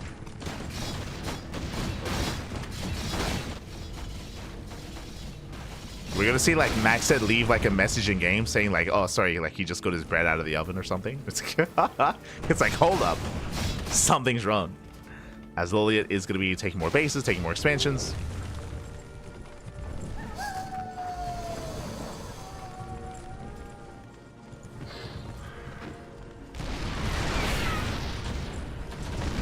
Yeah, so far we have a solid tank line here. We have what, 4 or 5 tanks. We have a wall of bunkers as Jesus. We're turtling up hard. Gumiho, is that you? Oh my god. Yeah, throwing down more Liberation, more tanks, more bunkers. And again, Max said he never saw top left or top right. Oh, there we go. Oh, sorry, or top center. Didn't see these bases until now. Now he's aware. And he should deny. He should deny these locations. But they've been mining for quite some time. Alas, LawLiet, he can't really engage. He can't really, push into this. Expansion goes down. Takes down the CC. This base also very exposed. LawLiet, he needs to respond. His army not in position. Planetary's going to go down. At least LawLiet still has top left. Somewhat mining. And LawLiet, he's just producing mass BC. He's got mass BC on the way, but he needs more time. And again, he's not even positioning to protect his natural. Maxed though, gonna back up. Takes down 2 bases. The goal base now getting up and running here for LawLiet. LawLiet, he's almost maxed out. And you can see here, he's not really concerned with saving these bases. He's like, you know what, you can have them. I just want my BCs. And here they come. The BCs, they are building up to critical mass. That is the win condition for LawLiet. Just build up mass BC. He still needs more time. Up. Getting a couple of SCVs. Liberation is here. Behind this, yo, we got the Averys on the way. Let's go. The Griffin Riders are coming. Max said now he finds top left. Now he realizes what's going on. He's going to shut it down, but I would say that this has been mining for long enough where this has paid for itself. It's a shame that it's going to be killed, but has paid for itself here. SCVs, can we get away? Now we're just going to mine as much as we can. Meanwhile, LawLiet just mass expanding, taking these two bottom right-hand bases. We'll take the CCs. LawLiet gets supply blocks. There we go, calls down supply. Breaks out, and he's soon to max out with 200 supply of mech. I mean, kind of mech. He's got like tank, liberator, BC. I think ideally he wants to get rid of some of these tanks and replace them with more battle cruisers. As he's about to have 9 BCs, he's got 5. He's got 4 more on the way. And as he comes in, he's gonna force a reaction here out of Maxed. Maxed just hasn't been able to push into this. The siege line is too good. Gets 1 BC. Sorry, gets 1 tank, I meant to say. 1 tank goes down. The mortar team just shelling down on the mineral line. BCs, they deny the expansion. And how does Maxed respond? Turns around. Turns back around. Is making some Dragonhawk riders. Let's go. Aerial shackles. Okay. Shackle the BCs. Lock them away. Oh, speaking of, does rhythm in place. Oh, but they're out of range. They're barely out of range. 1 BC is being targeted down by the rifleman. Again, they're being rooted in place, but we're still out of range. And we can try to teleport away. Up. Oh my god. They can't attack. Oh, that's huge. They cannot attack. This completely shuts down the BCs. Oh my god. The BCs do nothing. 4 BCs go down. Massive pickoffs. I assumed it was just a roots, but no, like they couldn't attack either. They couldn't do anything. It's like lockdown. Mate, Dragon Riders, they're cracked. that's crazy. They just insta-kill the BCs. Again, they couldn't attack, they couldn't teleport, they couldn't Yamato, they couldn't do anything. Yeah, they're doing the same to Liberator as well. Wow. Liberator falls. We got some Yamatos going off, but again, mate, the Dragon Riders, they're tanky. They can take the Yamatos to the face. And LawLiet, he's in trouble. Once again, he cancels the Yamato. Locks them down. And he's going to be committing in here. BC's getting low. Dragon Riders, some of them are going down. Oof. BCs, they barely try to get out of here. Oh my god, a bit of a graphical glitch. It's fine. He floats away. Oh my god, he's still tethered. It's fine, don't worry about it. Planetary goes down. And alas, Max said he's broken through. He's broken through the defensive line. No more tanks, no more bunkers. They're going down one after the other. We still have Mass BC building up. He's still tethered. Oh no. He's a little bit bugged out. There we go. Does retether the BCs. 1 Yamato's gonna go up. But alas, LawLiet, there's no escaping this. More Dragon Riders. Oh my god. Tethering everything. He's lassoing the BCs. And Max said he has done it. He breaks through the defensive line. Again, it's like lockdown in Brood War. I mean, but I guess in a way maybe a little bit worse because the unit has to stay tethered, has to stay connected. But still crazy. Just a really good response here by Maxed, clearly knowing what he's doing. He's played against Mass BC before. He knows the answer. He can read his units. It's crazy. I mean, I can't. I mean, look, they're in Hangul. They're it's like aerial shackles. Ah, I see. Cuff him, Pappy. Cuff him. Ah, GG gets called, and Maxed will take game number 1. Whew. GG. Max said we'll take lead in the series. GG, well played, does lock them down. I mean, once again, we see that experience here is key, at least from the side of Max said here. We saw MaxPax struggle against Mass BC. Max said he knows the answer. He went for the double aviaries. I was able to make 2 Dragon Riders at a time, and of course, just lock down those BCs real fast, real quick. Impressive. GG. GG, well played. A dynamic that we have yet to see here tonight, but we're able to feature here in the finals. And that leads us into game number 2. Again, Maxed takes a lead, but now it is time for LawLiet to get his hands on those Warcraft 3 units. Let's go.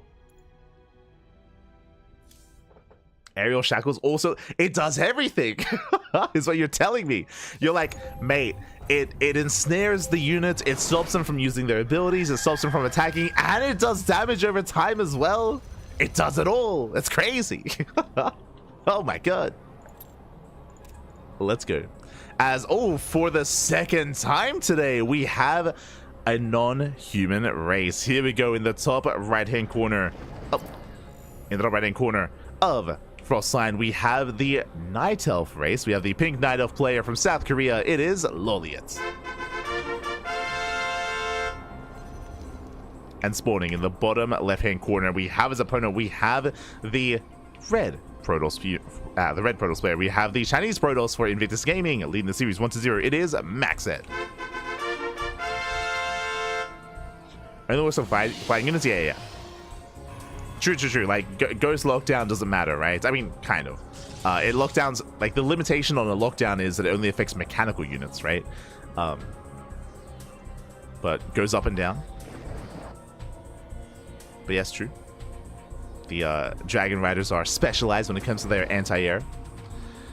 But now we get to experience a very different race here for the second time. Again, like, human has been so popular amongst all the SE2 players, amongst all the Warcraft 3 players, amongst every single player. The human race has been the go-to to play and compete in for Warcraft 3, except LawLiet. Every now and then he has been mixing it up with Night Elf, and I appreciate it. Do appreciate that he has been mixing in Night Elves from time to time. So a little bit of variety here. Always do appreciate. Now, the last time we saw him go Night Elf was in a series against MaxPax, where he did go for the initial Illidan units, went for the Demon Slayer, that's it. Went Demon Slayer, and it was a Warcraft 3 versus Warcraft 3 matchup. We'll see what he goes for this time. I would imagine there's less value in the Demon Slayer. Like the value in the Demon Slayer, especially in the Warcraft 3 matchup, is its mana burn. Like, it is so valuable to hinder the mana of your opponent's hero units. But here against StarCraft 2, I would imagine that's less important. So we're probably going to go head in a different direction. Scouting with the Wisp. Massing up our archers. And we'll see what hero unit we do embrace this time. Oh my.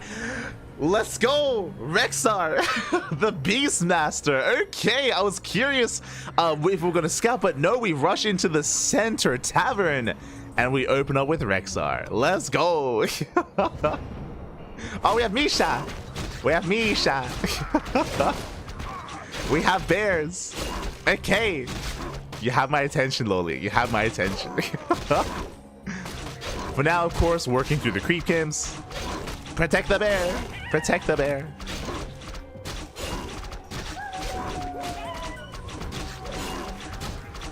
As he's pushing through. Likewise, Stalkers have arrived. Oh, Max said going to be harassing initially. Going for the bear. Second bear does arrive. Yo, the polygon count on the bear. Like, you can see.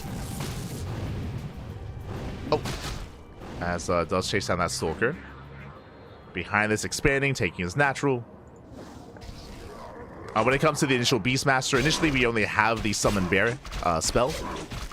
I believe you can also summon Quillbore, which are like range-based units, and you can Stampede, if I remember correctly. Where I think like the ult ability is to like summon like a.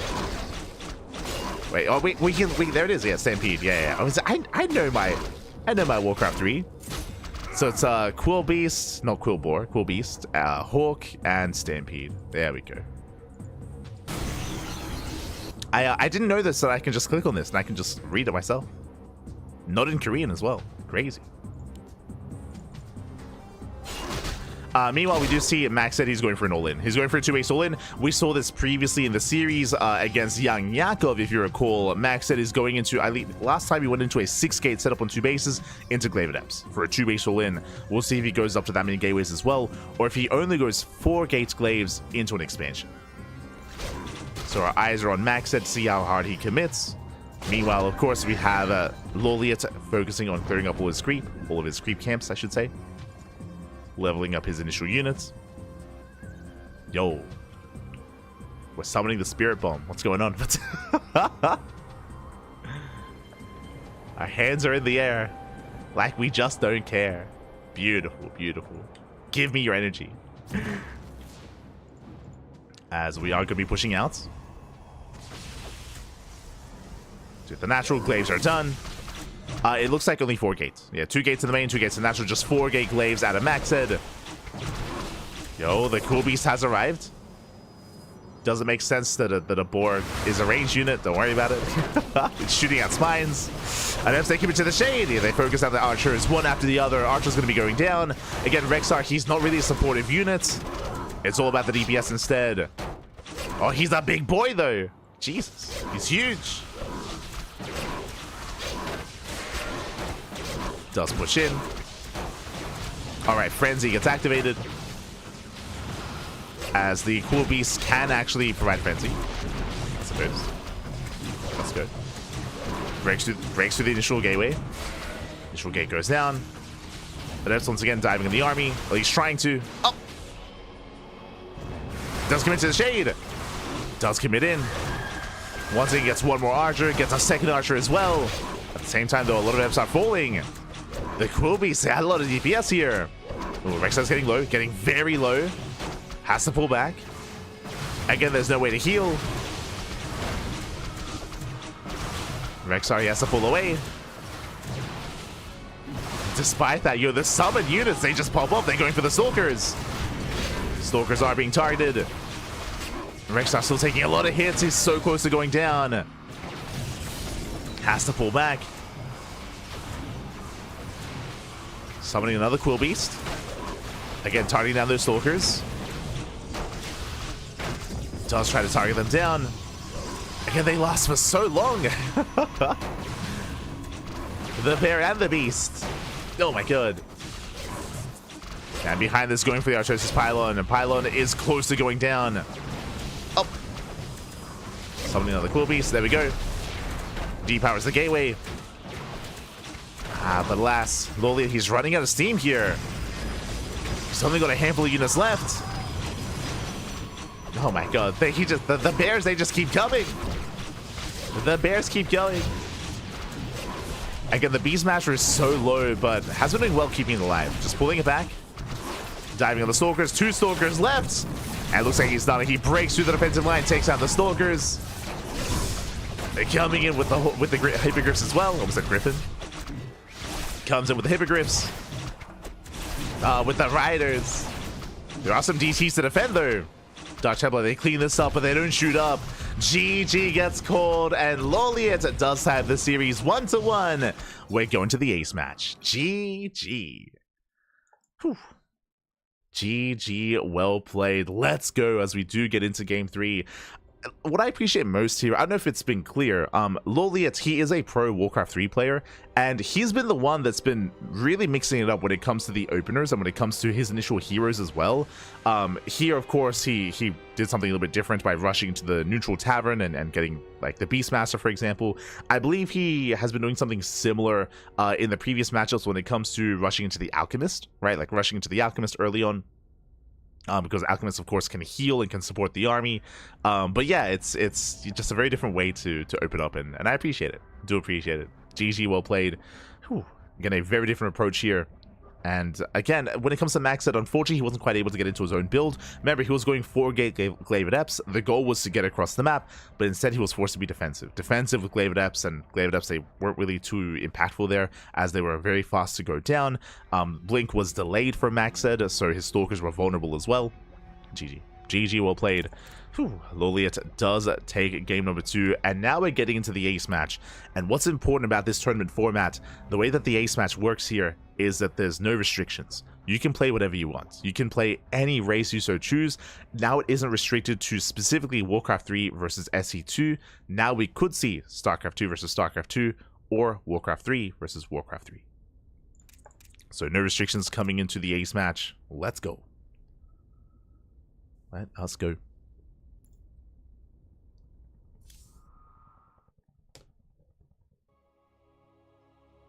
At least this one actually looks like a bear. True, true. The bear looks more like a bear than the druid. And here we go. We're getting into the Ace match and spawning in the bottom right-hand corner. Oh, in the bottom right-hand corner of Abyssal Reef, we have the Night Elf player himself from South Korea. It is LawLiet. And spawning in the top left-hand corner, playing his main StarCraft 2 race, we have the Chinese Protoss player representing Invictus Gaming. It is MaxPax. Okay, so we have, in a way, a rematch from the last game.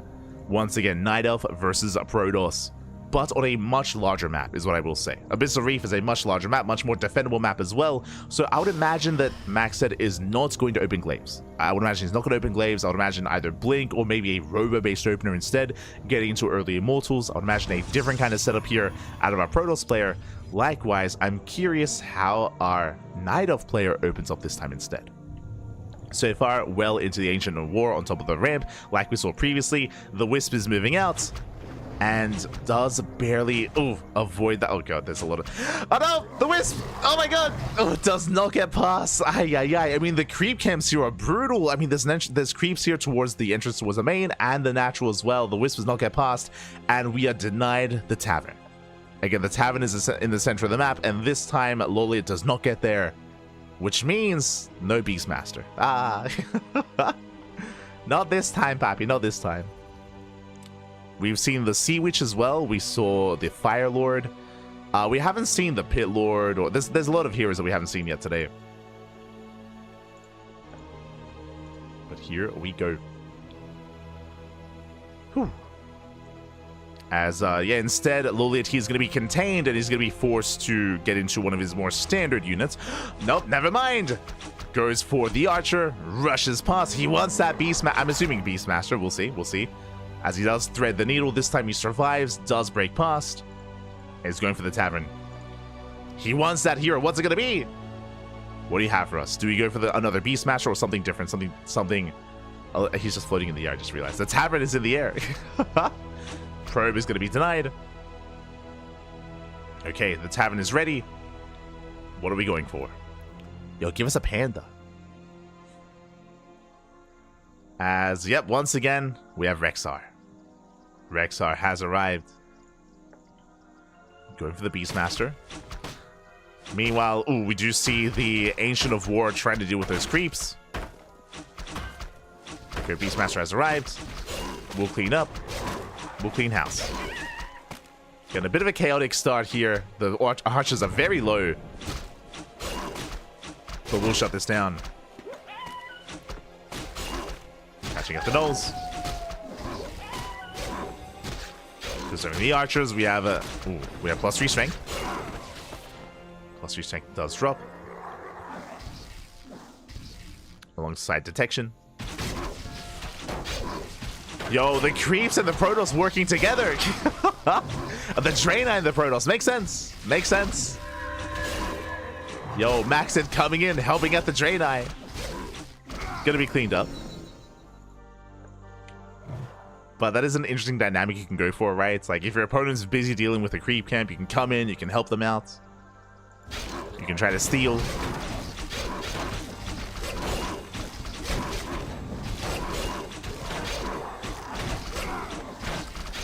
As he's just going to be farming, just leveling up his units, his hero.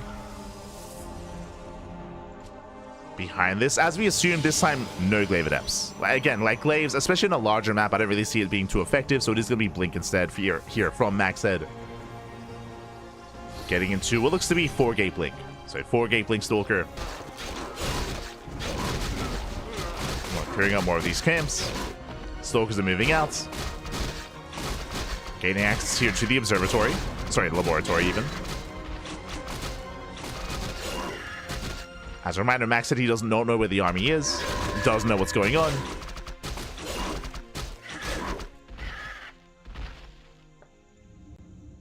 go. Does get a potion of invulnerability here. Interesting. Going to be invulnerable for 15 seconds. I imagine that is going to be a factor. That is going to be a big moment here when it comes to the big fight. It's got a mana stone. Top regen. Again, we'll try to keep track of the items that are being purchased.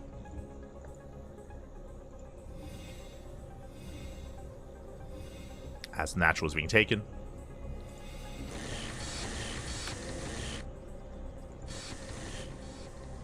Oh, gets a dust of appearance. Once again, it's for detection. So it does have detection. Diving forward, engaging with the stalkers. Blink is done. Blink is done. Forcing him back. Oh. Wilbur does keep eyes on the army, and we do see Rexar. He just ignores it. LawLiet, he bypasses the main army, headed straight for the natural. Does move in. Ooh, nice force field, locking down those archers. Archers get locked down. Stalkers, they come in from behind, and Rexar, he cannot support. LawLiet, he gets fully surrounded, and he's gonna be shut down. There's another force field again, just locking down the hero. And this is brutal, losing every single archer. Do we have a teleport? There it is. Does teleport away, but a late teleport. That was what, 3-4 archers going down. Brutal losses. And with that MaxPax, he gains map control. Does gain control of the map. Getting his third.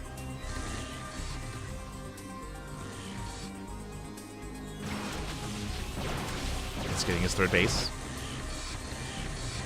Again, we spoke about this earlier, but when it comes to at least Protoss, it does feel like they have a lot of tools to deal with like high intensity units like this. When it comes to force fields, when it comes to stasis traps, when it comes to the disruptors as well.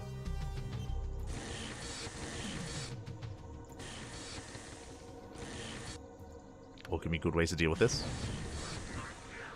Max that he rotates around.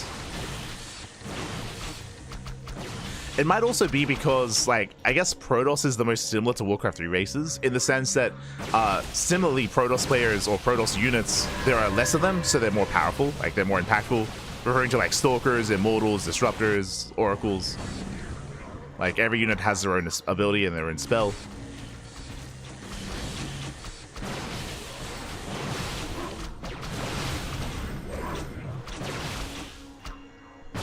So they actually have like a stronger showing here individually against Warcraft 3 armies, as they do Kai very well against this. And Rexar taking a lot of damage.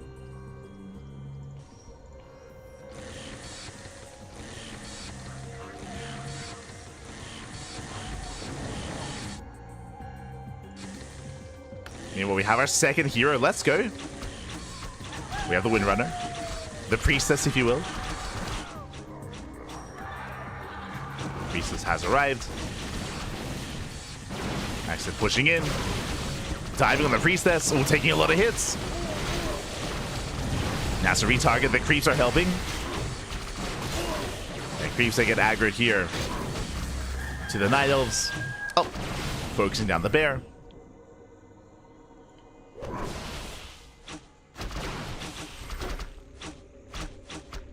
Well, it does hold. Kills the Stalker. Does get a Stalker, pulling away. Likewise, we can see a charge of Archon-based composition building up from the side of Maxed. Cool. Meanwhile, as we settle in, looks like the invulnerability potion was used, so there's no more invulnerability here for Rexar. Scroll of healing. And teleport.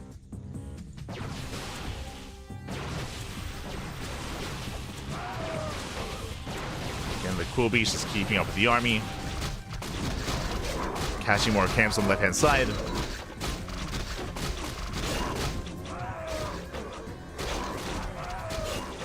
Max said he's hunting for the army. Does find it.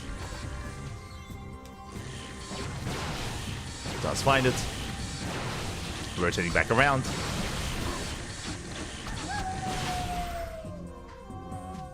Rezoned away. Taking more bases. Getting to a 4-base setup.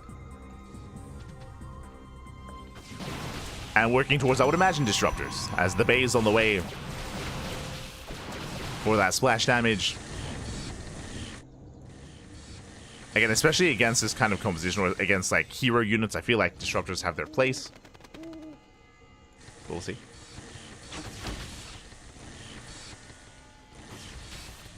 Yo, I love that because let's go! The unburrow. For those who are curious, at nighttime archers, if they stand still, they turn invisible. They just have to stand still. Blend into the shadows. It's a really neat trick. Catching up the stalkers. Clearing up the gnolls. And I assumed it was going to be disruptor, but never mind. It's going to be Colossus. Colossus is going to be on the way. This I'm not as fond of. I mean, it is consistent splash damage over time. But here come the heroes. Beastmaster and the Priestess. Moving in. Let's put in more Archons to meet up with this, though. That's a lot of Archons. And they shut down the bear. They shut down the Quillbore. Soldiers are behind. Nice blink control.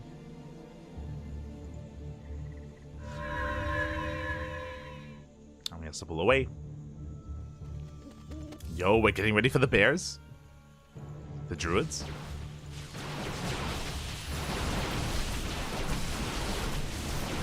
Even incorporating a couple of hippogriffs as well. Likewise, archers denying mining time here at the center base. Army rotates. I mean, we might have to recall. Yeah, LawLiet is going to get cornered here. There's no way out of this.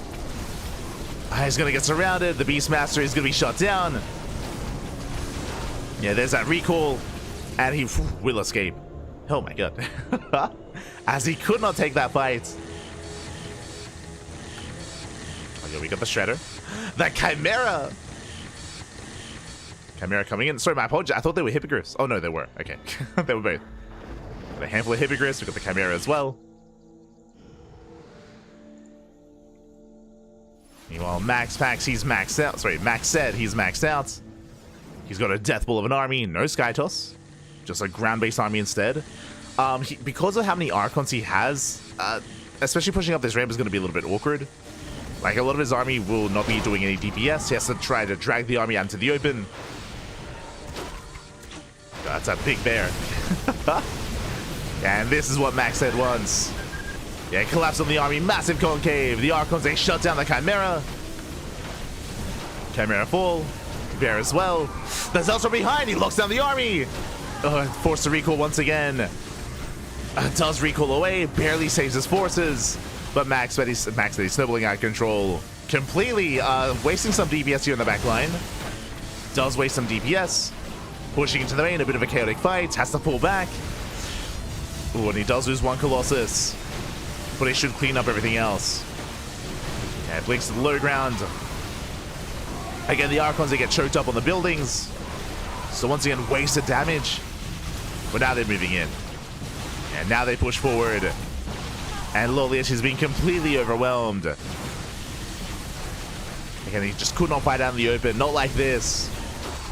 Natural's gonna fall. There's no saving the base, and now LawLiet just stuck with a one-base economy. Again, there was some clutch recalls to save his army, but he just can't fight this. Just cannot fight this head-on. It's not gonna happen. Clearing up all the roosts. Making sure there are no reinforcements.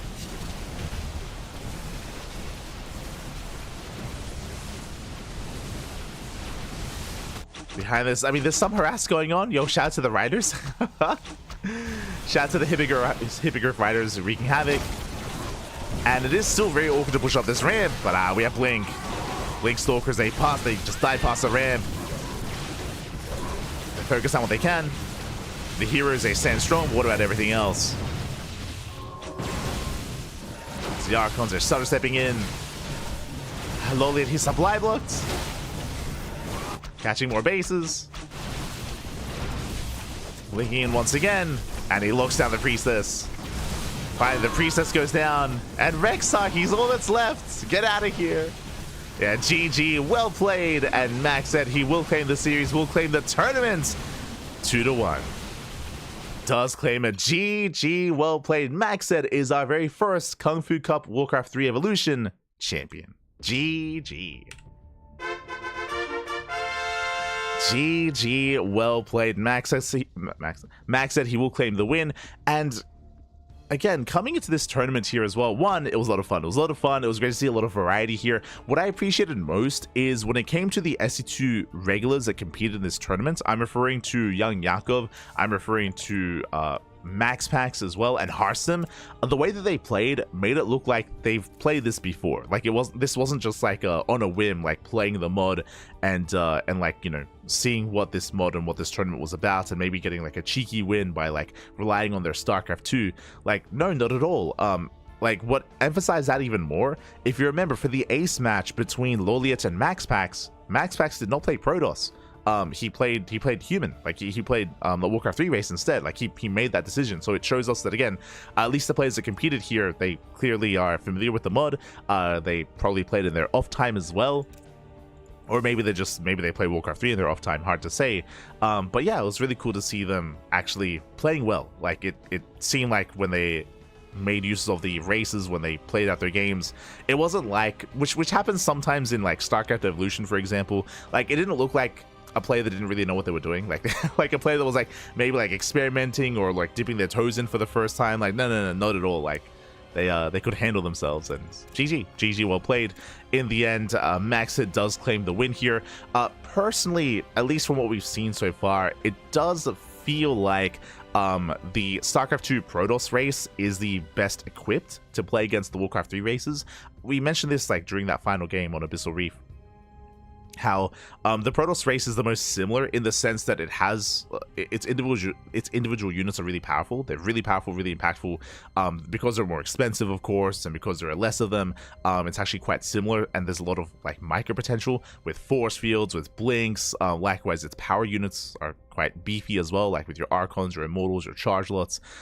So yeah, I do think it can fare quite well against this, more so than Terran and Zerg. Maybe we didn't just see enough of Terran and Zerg. YoungYakov, he struggled a little bit with his Brood War Zerg race, especially against the humans. Like the Lings, they melted so quick. It was crazy. And likewise, we saw LawLiet flexing Terran, but even then, when he was trying to go mass BC, we saw that Maxed did have a really good answer for that.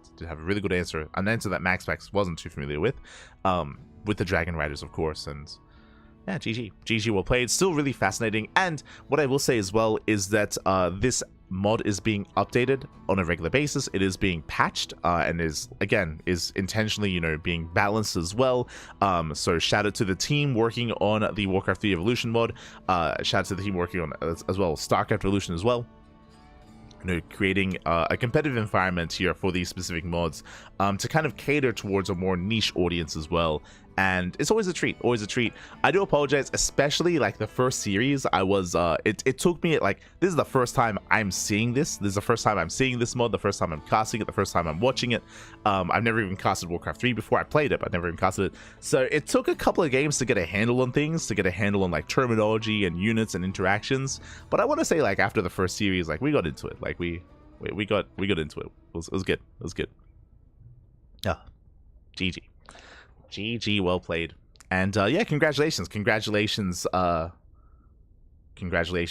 MaxPax. Just catching up. As a person who watches both SC2 and Warcraft 3 esports, it was very entertaining to watch. There you go. Thank you. Wasn't see work being put into the mod. 100%. From my understanding, if you want to be updated on what's happening with the mod, hold on, because I'm in their Discord server and they made a post about it. Hold on.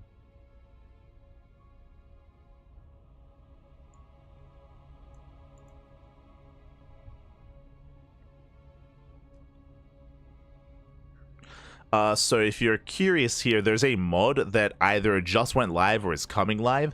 But what they're changing here is they're actually going to be balancing out the experience that that the Warcraft 3 units get from killing StarCraft 2 units, and they're going to be reducing it. In my mind, this makes sense because honestly, StarCraft units are very squishy. Like, they're very fragile. They're easy to kill. Much more. I mean, that's why you can amass them a lot more. So it looks like they're reducing the experience that grants heroes. Interesting. What else are they doing?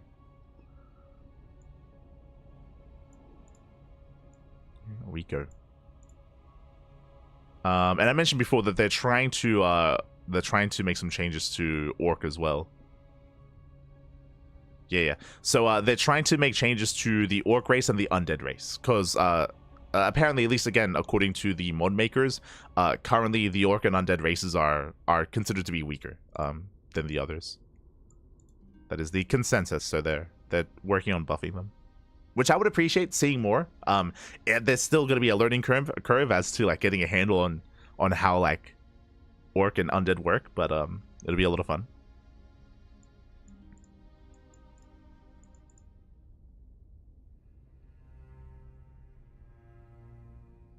So they're working on that. Whew. Here we go. Some crazy. Meanwhile, I do apologize for the stream going down. The stream did go down halfway through, so I do apologize. I hope that you were able to enjoy the event regardless. And we're going to be casting the second edition of this tournament next week, and hopefully I'll have Yaku with me as well. Yaku, he really wanted to cast today. He really wanted to cast this mod, but for those of you that were here yesterday for the podcast, Yaku, he's a little bit under the weather. He got unfortunately he's a little bit unwell, so he's recovering, he's recuperating, and he wasn't able to cast today. But next week, hopefully if he's good to go, then he'll be joining me for the next KungFu Cup Warcraft 3 cast. So there you go. It's going to be coming up next week. For now, though, if you enjoyed, do consider following us.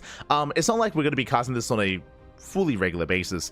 This event, I believe, is a bi-weekly. Every 2 weeks, there is a Warcraft 3 Evolution tournament, and may as well jump into it. Like it's refreshing. It's a lot of fun. It's a little bit less serious, of course, than your regular tournaments, but definitely something that we are interested in dipping our toes into as well, just as a bit of a break from all the regular StarCraft 2 casting, because we do a lot of StarCraft 2 casting. It's nice to break up the mold a little bit, as we switch things over and catch up on our weekly schedule here as we are wrapping up for the day.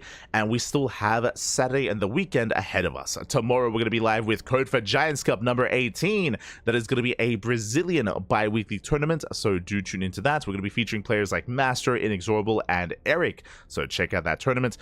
Meanwhile, in the afternoon or in the evening, we have Master Swan Open. That is a monthly Bronze to Masters tournament. So if you're Masters, if you're Diamond, if you're Platinum, if you're a player out there in SC2, if you want to compete, then we do have a tournament for you that does limit away those upper tier players, those GMs, the Masters 1, even Masters 2 players. They are locked out. It is a 4.7k MMR limit to compete in Master Swan Open, so you can take part if you wish.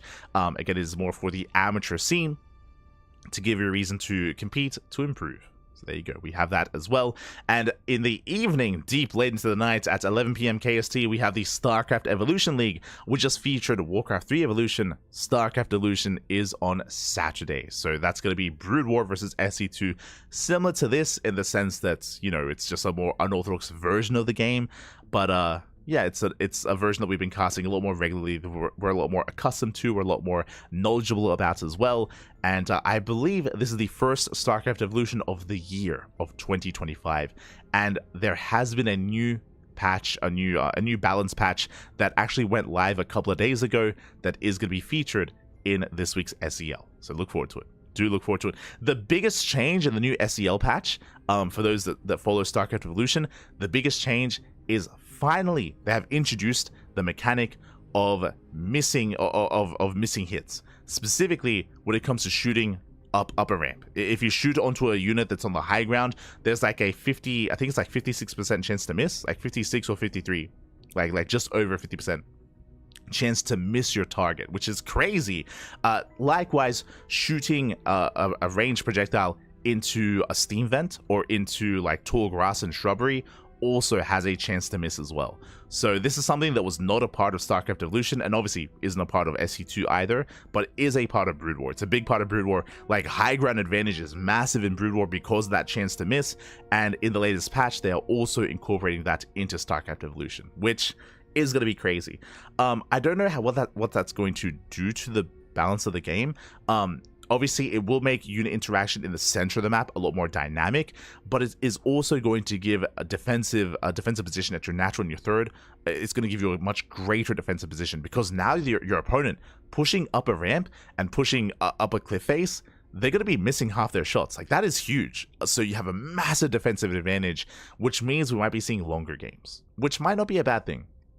But it might mean, you know, longer games in StarCraft Evolution, and maybe even, hopefully, not more turtle play. That's my biggest concern, is that it incentivizes players to turtle and to be more defensive and to get like their third, their fourth base maxed out and then push.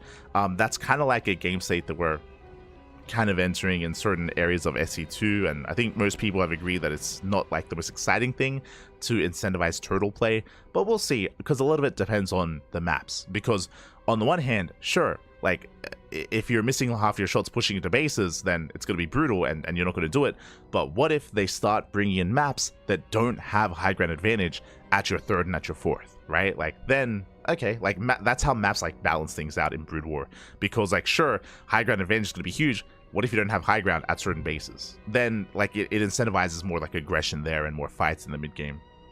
So, like, maps, they will impact the meta and impact the games even more, because now the maps have more power, because now they give you a chance to miss. So it's gonna be a big factor. It's gonna be a big factor coming into it. So yeah, it's gonna be exciting. It's gonna be an exciting change here for StarCraft Evolution.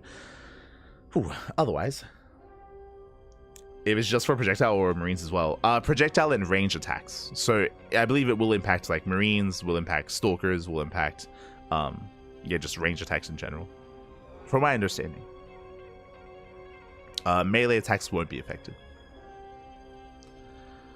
Whew. So yeah, with that, thanks for watching. Thanks for tuning in. We're going to be wrapping up for the day. And again, we have plenty of coverage, plenty of casts coming up over the weekend. If you enjoyed the broadcast, if you want to tune into more, consider following us. Follow us on all the social medias, on Twitter, Facebook, Instagram, YouTube, and Discord. All things CranKy Ducklings. Bam, as I do give you a link there.